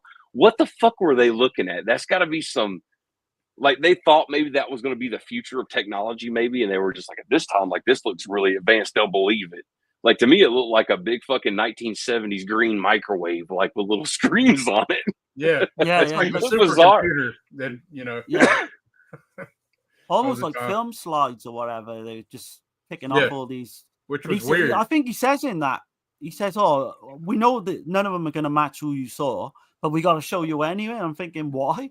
I also like got to the- bring up the peephole circle that you Yeah. like. Yeah, So it focuses in on the killer at one part, right? When it's like right before the push, I think you see it, and you Yeah. see it another time. But then I wanted to mention, I dig it. I do like the colors are kind of flashing, and that's just the camera negative. Like it's so scratchy, but I kind of dig that. Like when I'm Did watching. y'all notice whenever Like, you notice how they're coming colors back? flashing back and forth though?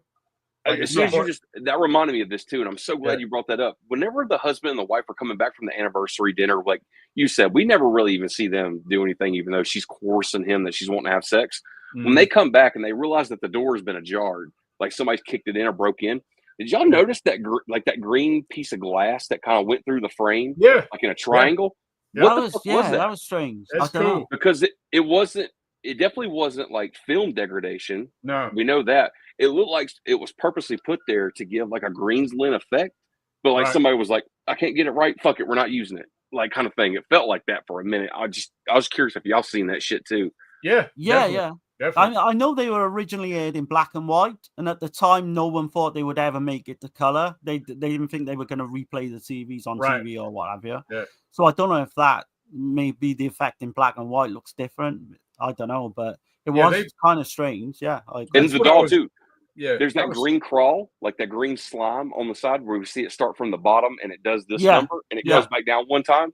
And you're like, damn, like the film elements must have been really in poor condition because that's probably like the film acid, like eating the celluloid whenever they tried to process it, I would assume.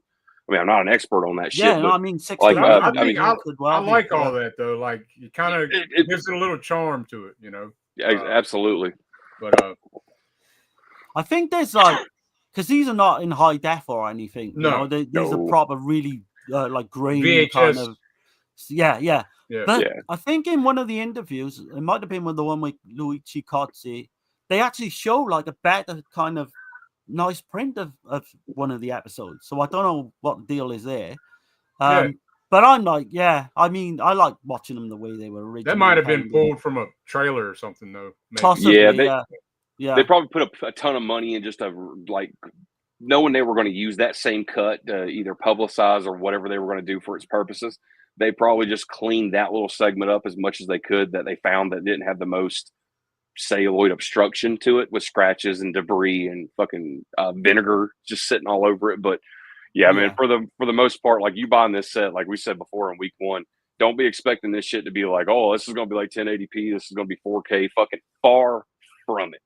But there is a charm to it, because we're getting to see something where it's not only is it a miracle that we're actually getting to see it being presented on Blu-ray to begin with, but I can only imagine, like I said before, this is the best you're gonna get. I think it's the best you're gonna fucking get, and just be thankful that you got this, because I can only imagine the hoops that had to be jumped through just to get that package put together with everything in it. So I'm sure those film elements, I'm sure they probably opened up some canisters and they were literally like, cracked them open. They just fucking poured out the vinegar and was like, well, what's left in here? What did the acid not fucking eat at this point? Yeah. Probably found a shit in somebody's barn or the back of somewhere in the fucking BBC studio that was, God knows wherever it was at, sitting under this much dust and dirt. For all we know, but yeah. You've seen the DVDs, right? Like, so what? Yeah. This is like a big jump from that, right? It's better, yeah. I wouldn't say a huge jump, but it's a lot better. Okay, but you get all the special features with this and everything too. So, oh man, this is by far like the best whole releases, package. yeah. But what's weird about the commentary track is Troy and Nathaniel Thompson actually recorded that in 2022. Okay. And they actually say that, you know, this has been like 3 or 4 years in the making, this set. Okay. Yeah. From David Gregory. But yeah, Cool. that was kind of interesting. At least that's fairly recent, as opposed to like listening to a commentary and you can hear themselves give it away, being like, yeah, it's such a shame. You know, World Trade just happened last week, and we're like, God damn, like, this is already like 24 years old commentary at this point. You know what I mean? The thing that gives it away for them as well is they're talking about Dark Glasses has just come out, and they hadn't even seen it yet. So this was like literally 2022. But yeah, I mean, in terms of the commentary track for this one as well, I thought was superb. You know, they do say a lot that you know already, I guess. You know, if you delved into. I forgot to mention about Perianti too, though. So he was an assistant for 1966, the Murder Clinic. I forgot to mention that. Yeah, he did. Yeah. And he was that's a good one. He was first assistant for a movie called John the Bastard, from 1967. So okay. You know, I guess I think that's a spaghetti western, I believe. I could be wrong. John the Bastard. Yeah. Never heard of it, man. Right. But yeah. I was gonna mention that. So Clorco Honorato plays the detective in this one. He was Boris Karloff's eldest son in Black Sabbath. Black Sabbath. Yeah, and a lot of them were in 5 days. He's the father of the little boy, right? Yeah. Yeah, he's the father of the little boy. Is he the father or the father or the brother? I think one of the Verdelat. Yeah. But yeah, a lot of the actors went on to do 5 days with Dario Argento, his next film. So we kept it all kind of, you know, this circle. Right. But I don't know if you want to mention anything on like the editor or anything like that. So the editor was a guy called Amidio Giaromi. And he did a lot of Fernando de Leo films. He did Madness. He did The Bloodstained Shadow, Sort of Hotel, Cross Current, The Boss. So he had quite a big pedigree, you know. And I think we mentioned Giorgio Castellini, who did the same track last week. He did Night of the Devils and So Sweet, So Dead. I can't remember if we said that. Probably said that last week. Okay. I did want to mention this about what Argento said, though. He said that when this came out, it was he said it was one of the most important experiments of Italian serial TV, and he said that Fiat, you know, the company Fiat, the car company. Yeah. So the workers were they couldn't sleep after the first episode, after the not the first episode. I think it was the tram episode. Yeah, they played it different. I think the tram was played first in Italy. Okay. Yeah. Yeah. They couldn't sleep. They couldn't sleep after the tram episode. They were. I might have been the neighbor actually. Thinking about it, could have been the neighbor. Okay. Well, one of them, but the people couldn't sleep at Fiat, and the Fiat people were getting pissed off and complaining. So it got 12 million views on its debut or whatever. Is that good numbers considering that time? Yeah. There was like two channels in Italy at the time. Yeah, 2 channels. I remember. That's right. You were saying that shit. That's right. The whole family apparently, even the young kids would sit around the telly like 9 o'clock at night. And this also makes sense. So they told Dario he couldn't use a knife, like which I said already. Couldn't use a knife because of his phallic symbol. But the Vatican were controlling the censors, so there could be no blood spraying either, like of any kind. So that's why we get hardly no blood in any of this. Okay. So that's a big part of it. He had hell, and he fought like hell, but they wasn't having it, but I forgot to mention. I didn't forget to mention, this is on the Argento interview. He says about the tram, I'm kind of falling back a little bit. He says on the tram that the whole crew rode the tram to shoot those scenes. And people were trying to get on the tram, and they had to turn them away. They was like, get off. You can't get on here and shit. Shit. But you see on that interview as well, he mentions about growing his hair as well, or having his hair cut. Because at the time, he was like kind of seen as this rock star type figure. Yeah. I thought that was weird because they just say that out of nowhere and just, but that's a pretty good interview, I think. Quite a decent. I think it's like, what was it, 20, 25 minutes? It's a pretty recent interview with Argento. I highly recommend it. Streetcar Named Fear. Pretty good. Interview with Dario Argento. Yeah. There's quite a lot, but he goes on about the censors a lot in that. And they absolutely killed, some of the episodes. But I don't know. I think, in a way, it's just about fear and suspense. So, they're not going to let you show anything.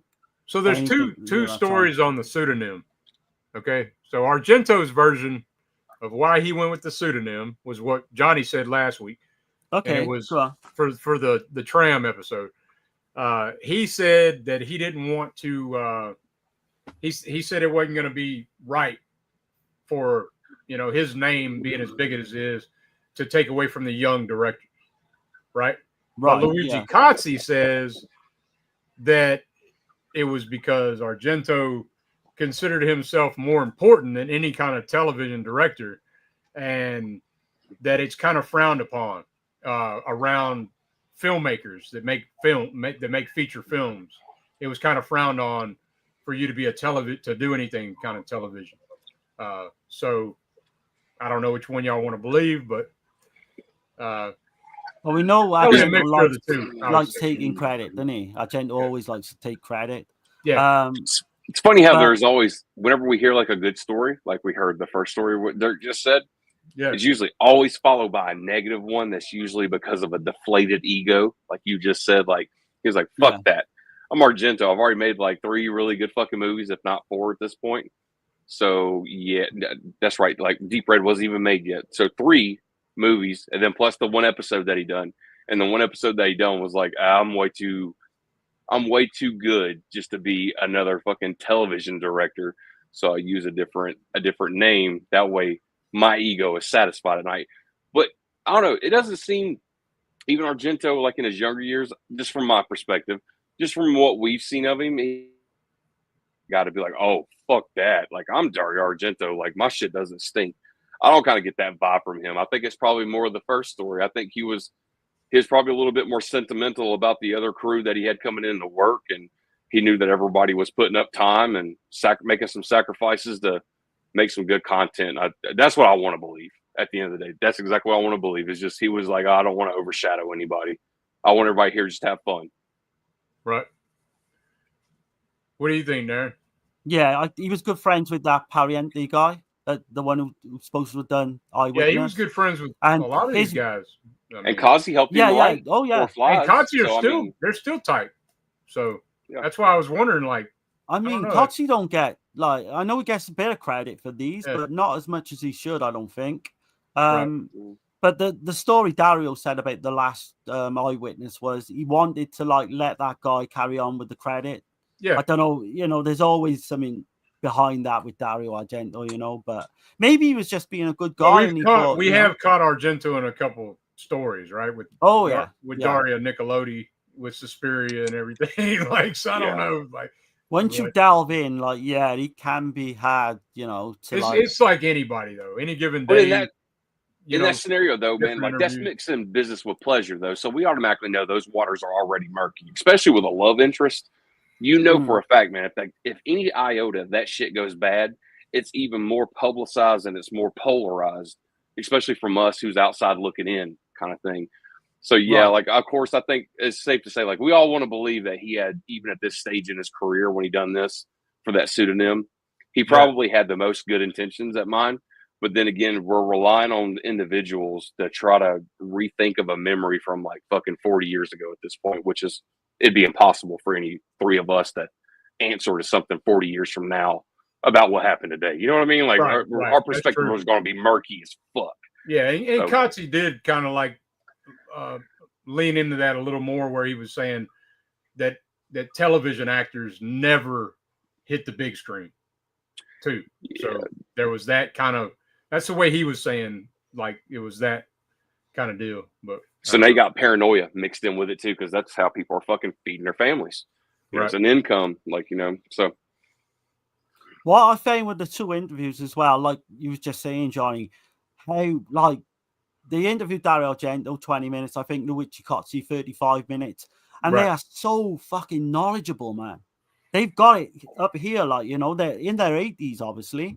Yeah, those two stories contradicted, though. I was kind of like, there was a couple of little contradictions. Yeah, I did notice that. I had to point that out, though. I was like, wait a minute. Yeah, somebody's lying. Somebody's maybe not lying, but like Johnny said, it's just their memory differently. Yeah, exactly. A mismemory. That's exactly what it is. And after that's so much time, man. Who the hell, man? I mean, the more details a story usually has to, man, that doesn't necessarily make it true. You know what I mean? Like a person who has ill intentions, they'll purposely try to be like, yeah, well, the color was brown and it was 2:30 that day. And it's like, I didn't even need to know all this shit. You're just making it seem like I'm already suspecting you of not telling the truth. You know, it's just stupid shit like that. But I don't know. But I think we all want to think though, like, all right, like you just said, they're still both very tight. They still, you know, conversate. They still have their friendship. So that's got to stand. Rosso. Exactly. That's got to stand the test of time for something. You know what I mean? Not just fucking ego and paychecks and fucking who's fucking what actress next week kind of bullshit. Right. But for all we know, they were probably taking fucking turns. So we'll never know. You always get the impression that Kotze fucking knows he's got a lot on Argento. He does. He does give that off. Like, and he says he's got the dirt. Yeah, he's like motherfucker, like go ahead and say something wrong because like I know so much shit about you that put you under the fucking jail. Exactly. But yeah, so Rye, when this was being made, so two proposals were sent out. One was to Dario Argento, and one for what we got, and the other one was to Sergio Leone for westerns on television. Okay, and they accepted. They ended up going with Dario Argento out of the proposals. So that would have been interesting. I'm not a Western guy, but I would like to have seen what they could have done. Sergio Leone's a master. He is a master. I mean, just check out. I'd have gave blood to see what came out of that existence. I mean, for sure. I'll be so bold, which I think I'm pretty accurate on this. Argento learned a lot from Leone. 100%. Yeah, and Kabuchi as well. Yeah. So he actually worked with him as well, didn't he? He did. He wrote a big Western as well with him. Yeah. And Leone, like I said, Leone's was shelved, and they just went with Dario. So maybe it was too violent for television. I don't know the whole law in Italy during that time, but Well, I mean, they were very commonplace for westerns, though, man. I mean, that's where the best of the westerns were fucking bred and born. Was usually either in Right. Rome, where it was the most easiest to shoot. I just wanted on easiest to TV with schedule. the censors and everything, you know, like I don't know. Yeah, you got a point there. Like I said, I keep forgetting this whole thing that we're just marketing towards nothing but pure at-home television with TV dinners and fucking catalogs. This kind of shit killed the cinema for Italy anyway. Was the television stuff, you know, during. Oh, well, other than this, like what was at the same time? Like, so we got Door in the Darkness, which is only 4 episodes long. So that they only maybe had 4 weeks, and then the reruns, maybe if they capitalized like 12 million viewers, like you said, I'm sure the reruns probably had some capital to them. Let's just imagine maybe it's half, if that. What else is going on at the same time as this, though? So if Italian television is hurting Italian cinema, Well, actually, what's going on? I'll take that back. It didn't kill it until like what, the 80s, I guess you'd say. Which is the death of a westerns. Yeah. Westerns were like just fucking barely hanging at that they point. were fizzling out. The Giallo came in right behind it, and then the Giallo died out in the we could say the same thing, Dirk. Well, like all three of us, we could say this, like similar story. All of a sudden we're getting like the Motley Crues and all this shit. All of a sudden this thing called grunge moves in, and we're seeing like a lot of our heroes like not even showing up anymore. It's like, wait a minute. Like, what the fuck happened to the rock and roll, cocaine, and beer? Now we're hearing sad songs and people wanting to kill themselves. Like, what the fuck happened?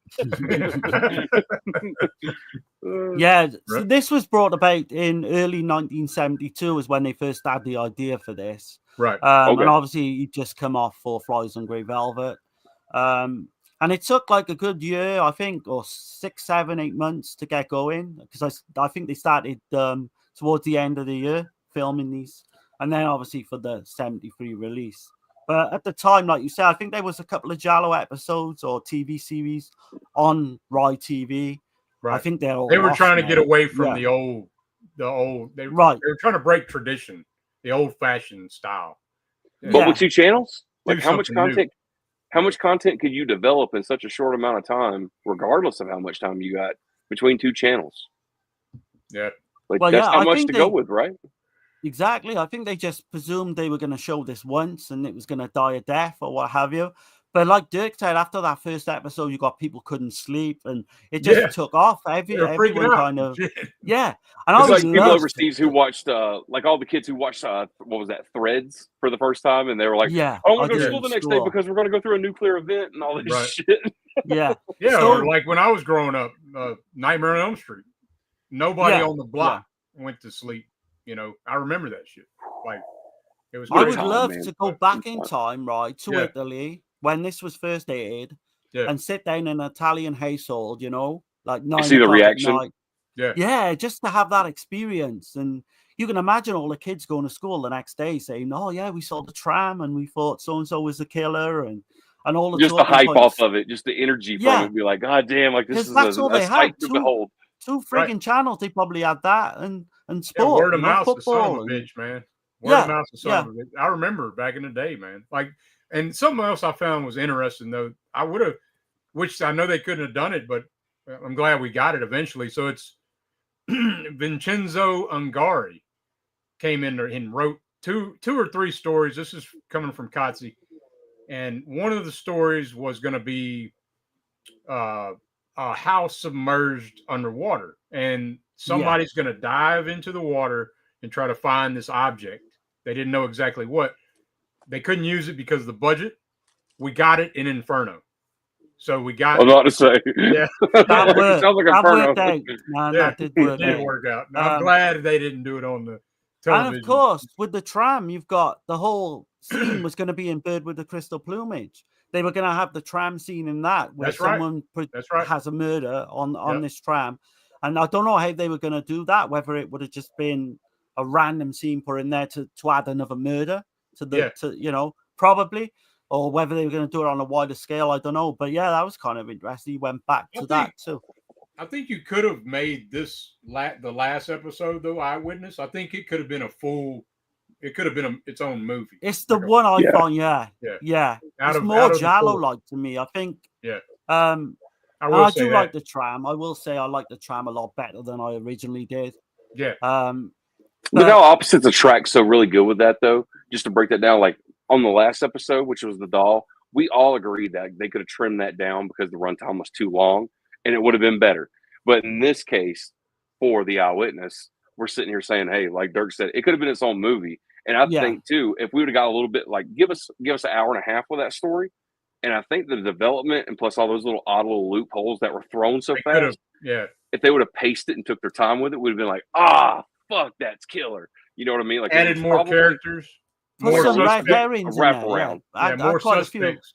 It exactly. needed more suspects. Yeah. Yeah. If you could have had 3 or 4 more like red herrings, we would have been guessing even more, you know. And then I think I would have definitely been like, okay, there's a possibility of this one and that one, but unfortunately, because the cast is so minimal, and then we see that one scene, like I said, where the phone line gets cut, but immediately who's knocking on the door right after the phone line gets cut, and she's in a full and it's like, I mean, come on, man. So the movie could have paced that out a little differently too. You know what I mean? At least like throw a damn postman or something in there, or pizza delivery guy or some shit. Yeah, I don't know.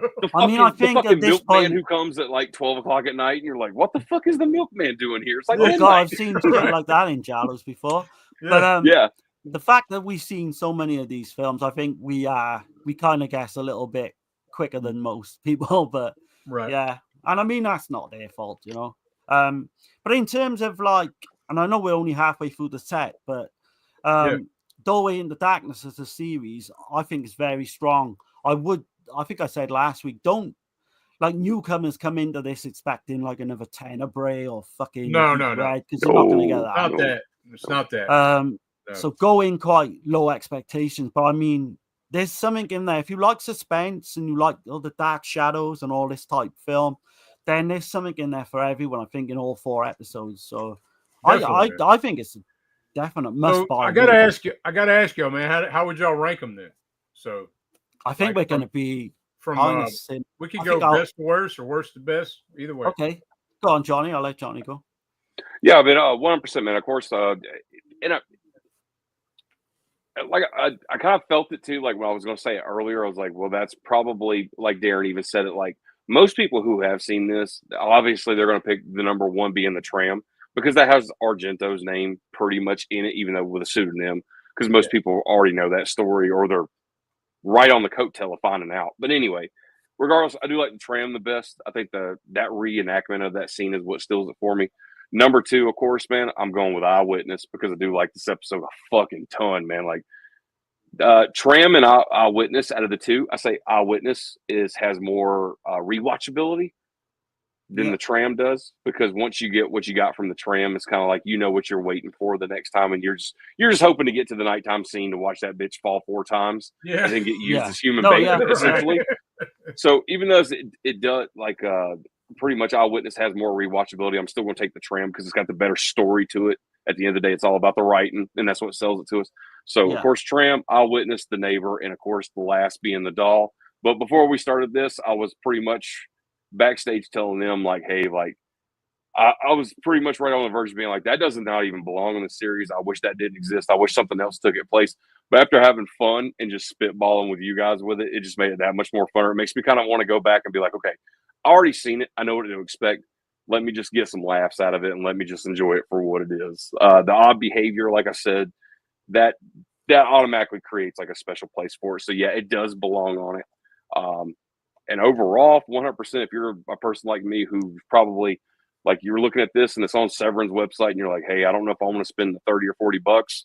I've got it in the bundle and I can tell you I'm very happy with every penny that I put in that bundle that included this. It was well worth it. And there's even more stuff to go on. So we'll cover the disc 3 and 4 at a later on time, which Dirk, you'll go over that and everything. But yeah, I definitely I loved it, and it was actually more than what I expected it to be. So that's just a winner for me, right? So yeah, man. You said go in like go in with low expectations. Like definitely don't think it's going to be your next Suspiria, Tenebrae, or some big Argento film.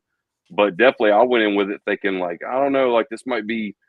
For all I know, there might be one banger on here, and the rest of them just be flat, just ass. But they're not.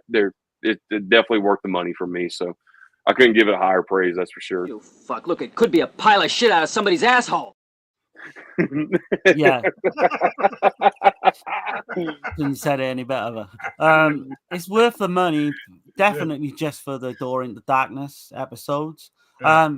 So I would go Eyewitness number 1, Tram number 2. I think the sequence at the end of the tram where she's being stalked in like that depot, I think that's the best scene from the series.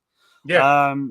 And then The Neighbor, which of course is kind of like really fucking eerie at times. You know, you've got this emotionless kind of hulk of a guy killer.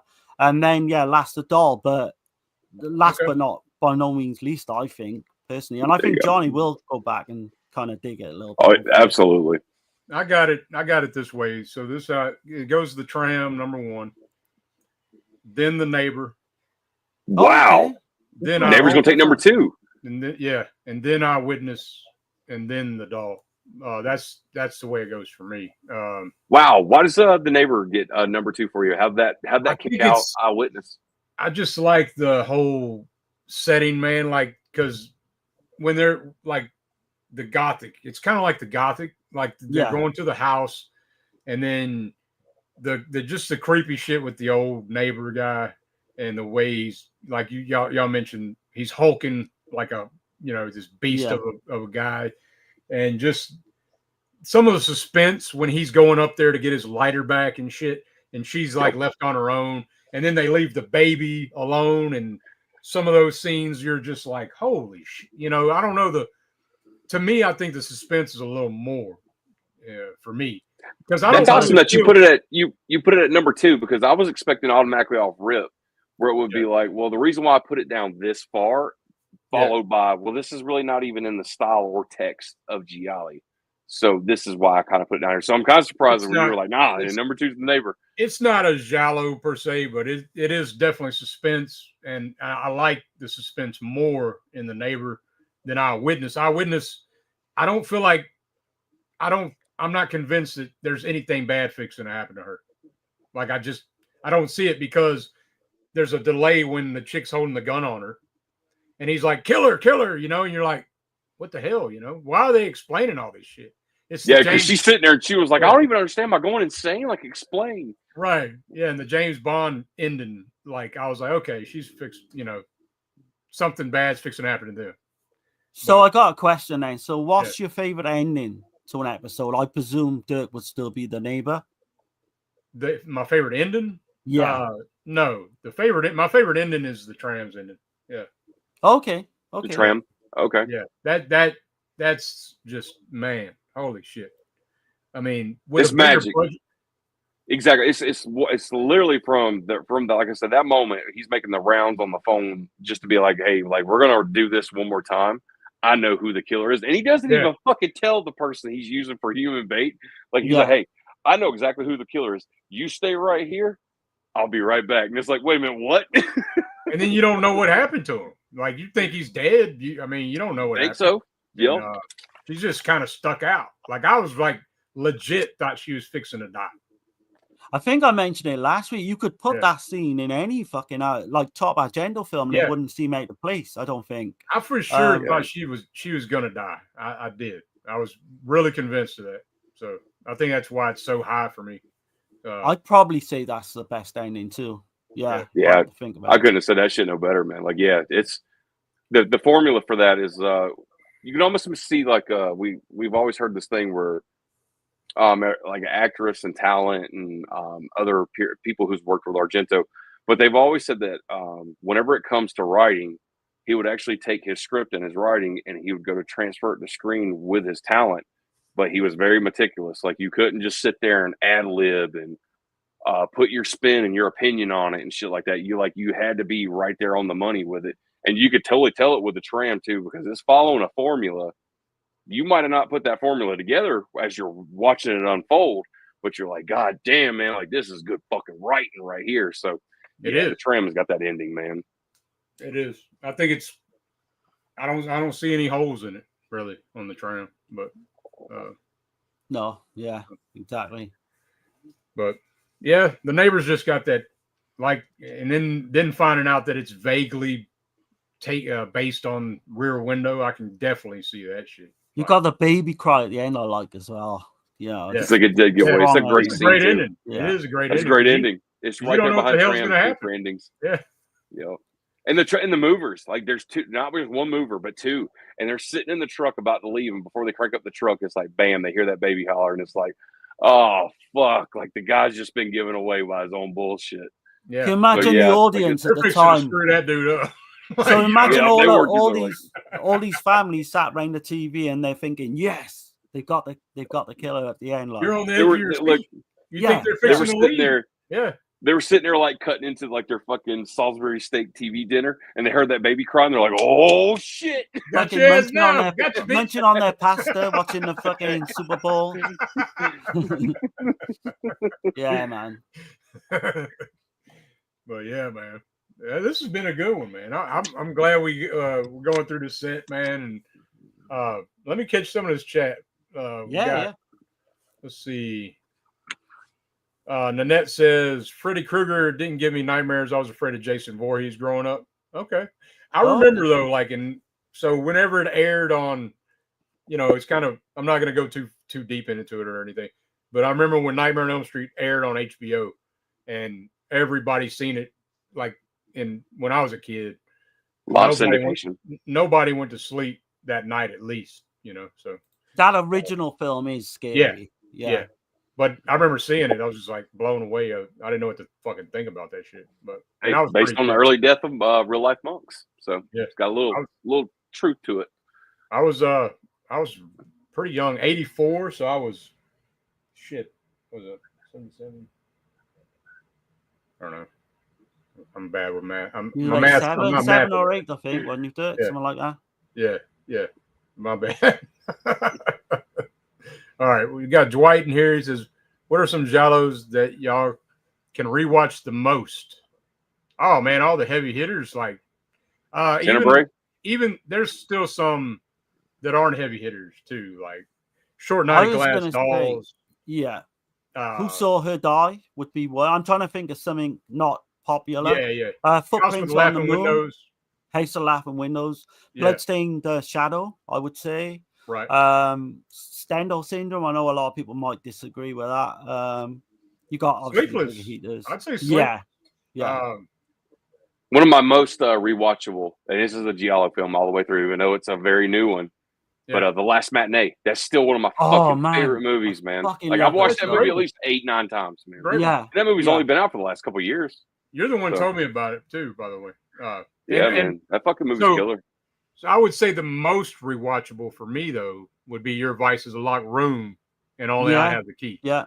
So nice. I'd say any of the Martino, early Martino, One Strange Vice and Mrs. Ward, All the Colors of the Dark, Luigi Cozzi, The Killer Must Kill Again. That's one I go back to a lot. There's a ton. There's some Lindsay. Knife of Ice, I would say. 7 Bloodstained Orchids. Yeah, which we're doing next week. Right. Case of the Bloody Iris. Right. You've got New York Ripper, man. Gotta throw the New York Ripper out there.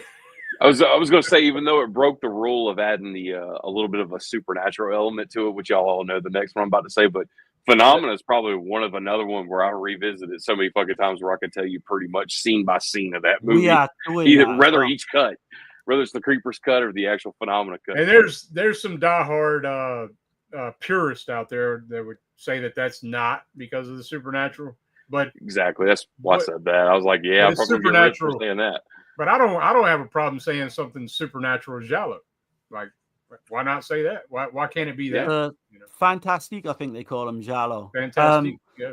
But I'm excited because Johnny's going to be on with us for Phenomena when we do that. That's going to be a big one, I think. Yeah, absolutely, man. Sure. And we'll make that happen sooner than later, hopefully. Yeah. But Last Matinee is a great film. It is. Yeah, Texas said Last Matinee is great. I did a watch party for that, and I guarantee you that fucking watch party he did, I guarantee you, like, even if there was like 10 people in that room, I guarantee you, like, at least 9 out of the 10 were like, dude, like, that was fucking insane. Play it again. That's a love letter to demons, isn't it? It's like it's love letter. Yeah, big time.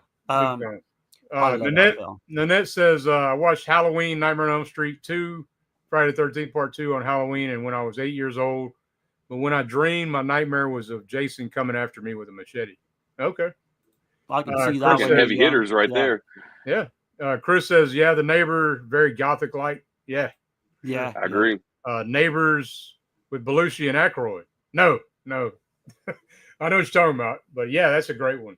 That's a weird movie, by the way. Oh, that's one Uncle Bill used to bring up and said it was fucking. It's a good one, man. If y'all ever seen that one, I've never seen it. No, I'd say check it out. I think, and I could be wrong. Wasn't there a movie?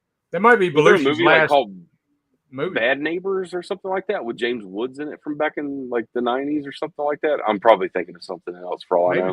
Maybe so. Nanette says we can't. What I said, I definitely have seen The Neighbor, but it's the only one from what you're saying about the episodes that I have seen. Okay. Oh, go check the other 3 out. Certainly 2 of them, anyway. Yeah. I was going to say too, I'd say all like 3. that's a little bizarre too. Like we come now to the final of the 4 episodes of the series, which I know 4 episodes is only 4 episodes, but to think of it off though, like they started out with a story that wasn't even Giallo. So you get what I'm saying? Like it was weird. Like they started out with the first one that they did, and then the rest of them had a completely different. It does kind of at first, like it does kind of like you're not 100% sure like what's going on until a certain point, and then you're like, oh shit. So that kind of is a little bit of a flaw of the writing. But like Darren said, like dude, like there's only so much you can work with when there's no red herrings and there's only 3 as far as people who's capable. Shit, they nailed the atmosphere. Oh, 100%, man. 100%. Fucking no doubt.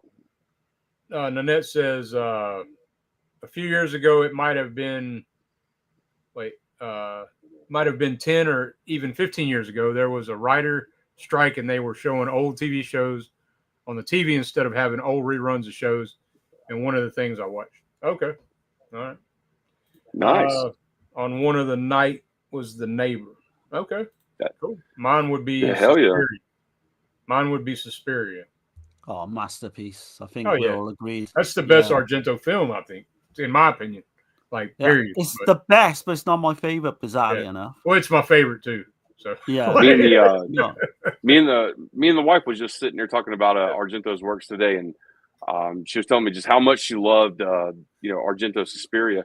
And then she was like, you know what the fucking kicker is? She was like, we've never gotten around to see the Suspiria remake. And I'm like, you got a point. Like, goddamn, we got to watch that thing at some point. So, oh, fuck. My understanding is though the Blu-ray is a little bit hard to obtain now at this point, right? Is that like out of print or what's going on? Another release out, I thought. Okay, maybe so. I haven't checked it in a while, but I remember it was like about a year or 2 back.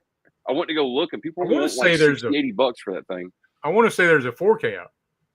Oh, nice. Okay. Might I'll definitely track it down, man. But I would watch it first, though, Johnny, before you buy it. Stream it if you can. Because it's not going to be for everyone. For me, I've watched it once, and I don't want to go back to it.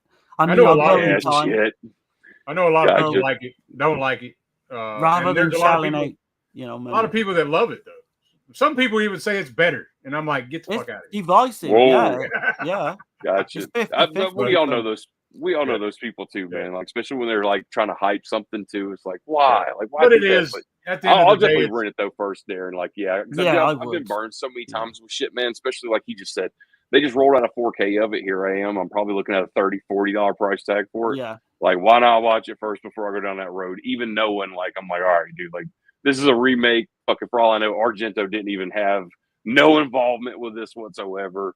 It's probably just a fucking fan who was like, hey, I'm going to do my own version. The guy that made it is a big time fanboy. Big time. Steve says, anyone here pre-order the Short Night of Glass Dolls? Yes, absolutely. And I ordered mine.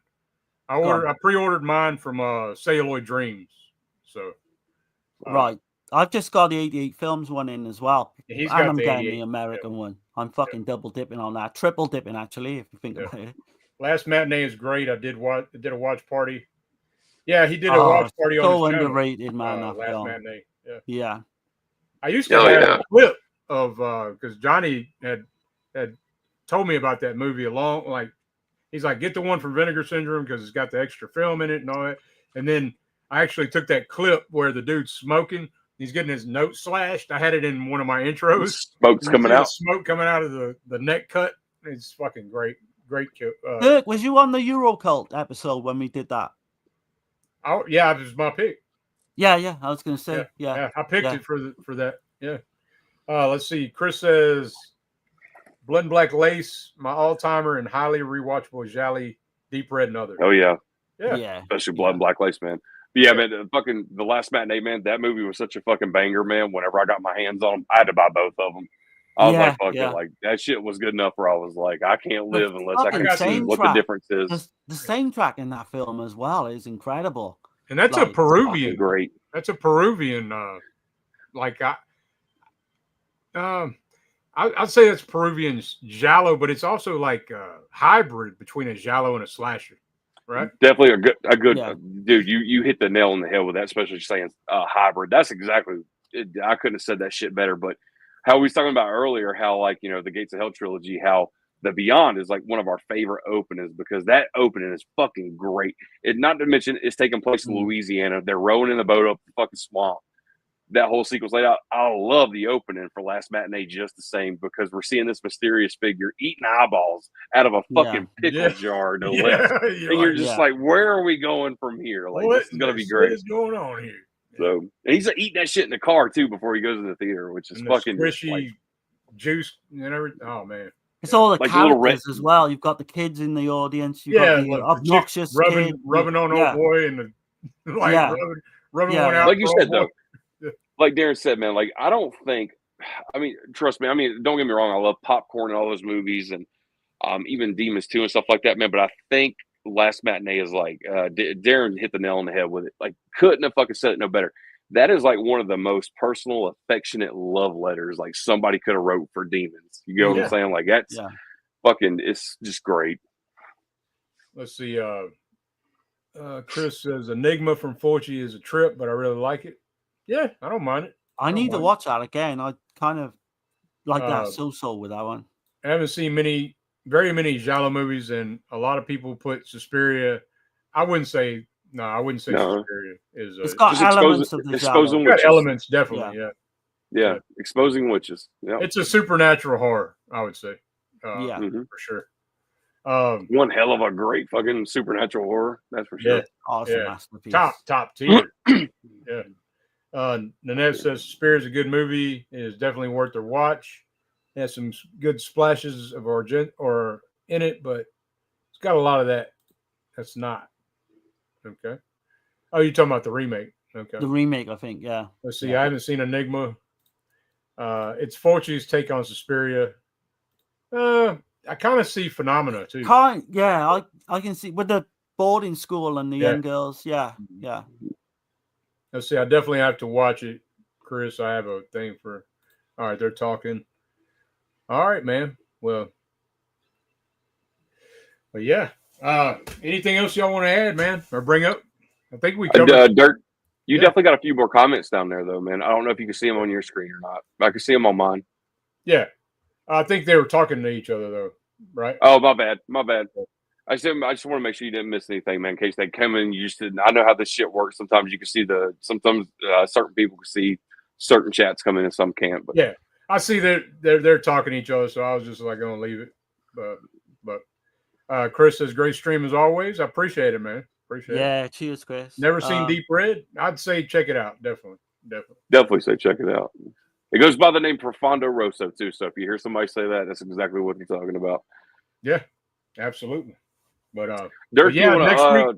Oh, go ahead. Yeah, I was about to just say, but you probably just read my mind there subliminally. I was going to say, if you want to, man, the two things that we kind of talked about, actually possibly three with Darren's Phenomena. But if you want to, man, you can rattle that off, especially what we're going to do 2 weeks from now. Yeah. So next week we're going to have Kenneth on, and we're going to be covering some Umberto Lenzi films. Three Umberto Lenzi films. Seven Bloodstained Orchids, right? Orchids. Yeah. Yep. Spasmo, and an eyeball. Eyeball. Yeah. And that's a hybrid. I'd say that's a hybrid giallo slasher.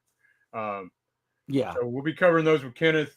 We'll be here on the EuroCrypt as well again. Yeah. And then the week after that, Johnny's coming back on, and we're going to finish the set off. We're going to cover disc 3 and 4, and covering the Night Shift and all the other bells and whistles on this set.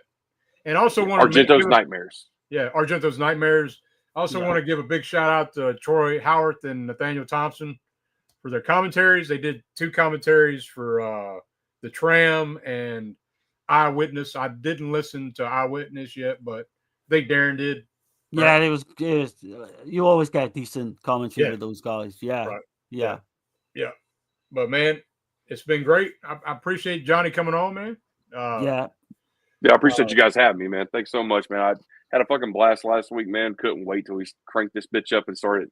I didn't even watch the 2 episodes we covered until today, so that way it could be good and fresh on my mind. Good fresh. Yeah. Man, last week I did it like the night before. Yeah. So I was like, man, like I can't fucking wait to do it. And I was like, right before we kicked it on live, and I was telling Dirk, like, hey, if there's any possible way, man, like, hopefully, like, this is all good, but let's come back exactly 2 weeks from now. Let's pop out. Yeah. If we want to, we can do disc 3 and 4 together. You can separate them, whatever you want to do. Just give us 2 weeks. Let me kind of get all my bearings straight again with some stuff that's kind of coming up outside personally and all that. And come right back 2 weeks and we'll finish off the set. So, and like I say, we got planned in the future as well, Phenomena, and we're going to do the Beyond with Johnny as well. Because I know, like, people were digging you last week, man. You know, they awesome, man. I'm glad to fucking hear it. Well, yeah, man. Yeah. And super stoked, man. You guys, I gotta play a couple clips for. I'm gonna play one for Johnny in particular because I know this is his shit right here. So here we go. It's I who repudiate you, and in the name of Satan, I place a curse upon you. Bastard! Wait. Slippery. No, don't worry, Franz. All right. Nice. All right. I was about to say, and nowhere in Black Sunday does anybody pull out a fucking machine gun.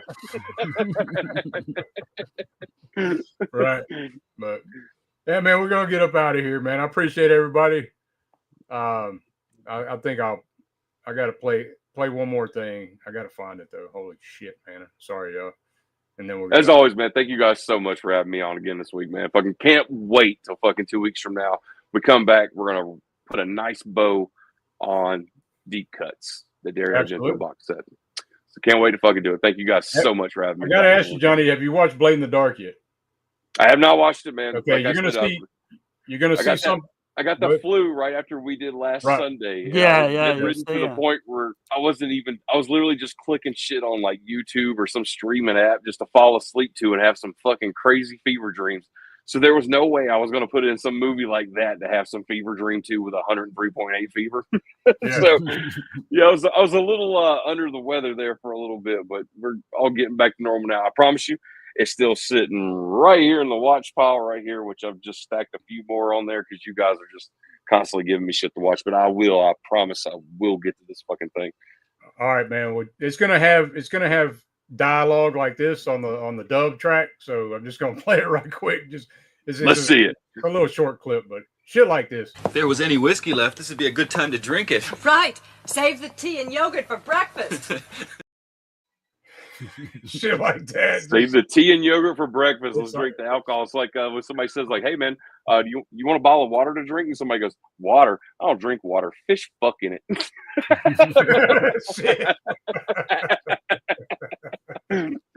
Oh damn. Man. Darren mentioned it too. Doing the Beyond thing. I wasn't gonna buy it again. I've already bought that movie. God knows at least 4 times now at this point. I've even got which I think is probably the holy release so far to this point, which is the Grindhouse releasing the big box set that they put out. But now they're putting out that new one. Pretty much Darren was like, hey, like, here's the definitive one. It's got the cut in it that you're fucking wanting to fucking see that we haven't got. Yeah. So as soon as we got that stream Sunday night, the first thing I did was ran over to Grindhouse releasing. I think they had, it was either 289 or 389 left. I can't remember exactly what was left. I went ahead and locked one in. So when those things come in and we all dig through the content and we're all good to go, I can't wait to come on here, be with you guys, and fucking we'll go through that box set fucking from start to finish if you guys want to. Yeah, man. If you guys want to make it where we do like a 6-hour stream going from point A to point Z on that bitch, we can do it if you want to. Oh, yes, we will be doing that. Definitely. And Matthew says, thank you, folks. Great show. Appreciate you, man. Cheers, man. Matthew. Thanks. But yeah, we're going to get up out of here, man. I appreciate it again, Johnny. And we'll be back next week with some Roberto Lindsay to talk about. And then the next week after that, be finishing off this set, the deep cuts. But y'all have a good week ahead. And getting the hell out of here, man. Have a good one. Be good or be good at it. You know? Amen. See you later, guys. God bless everybody. Good night. You have fallen into the EuroCrypt. There is no escape from the EuroCrypt.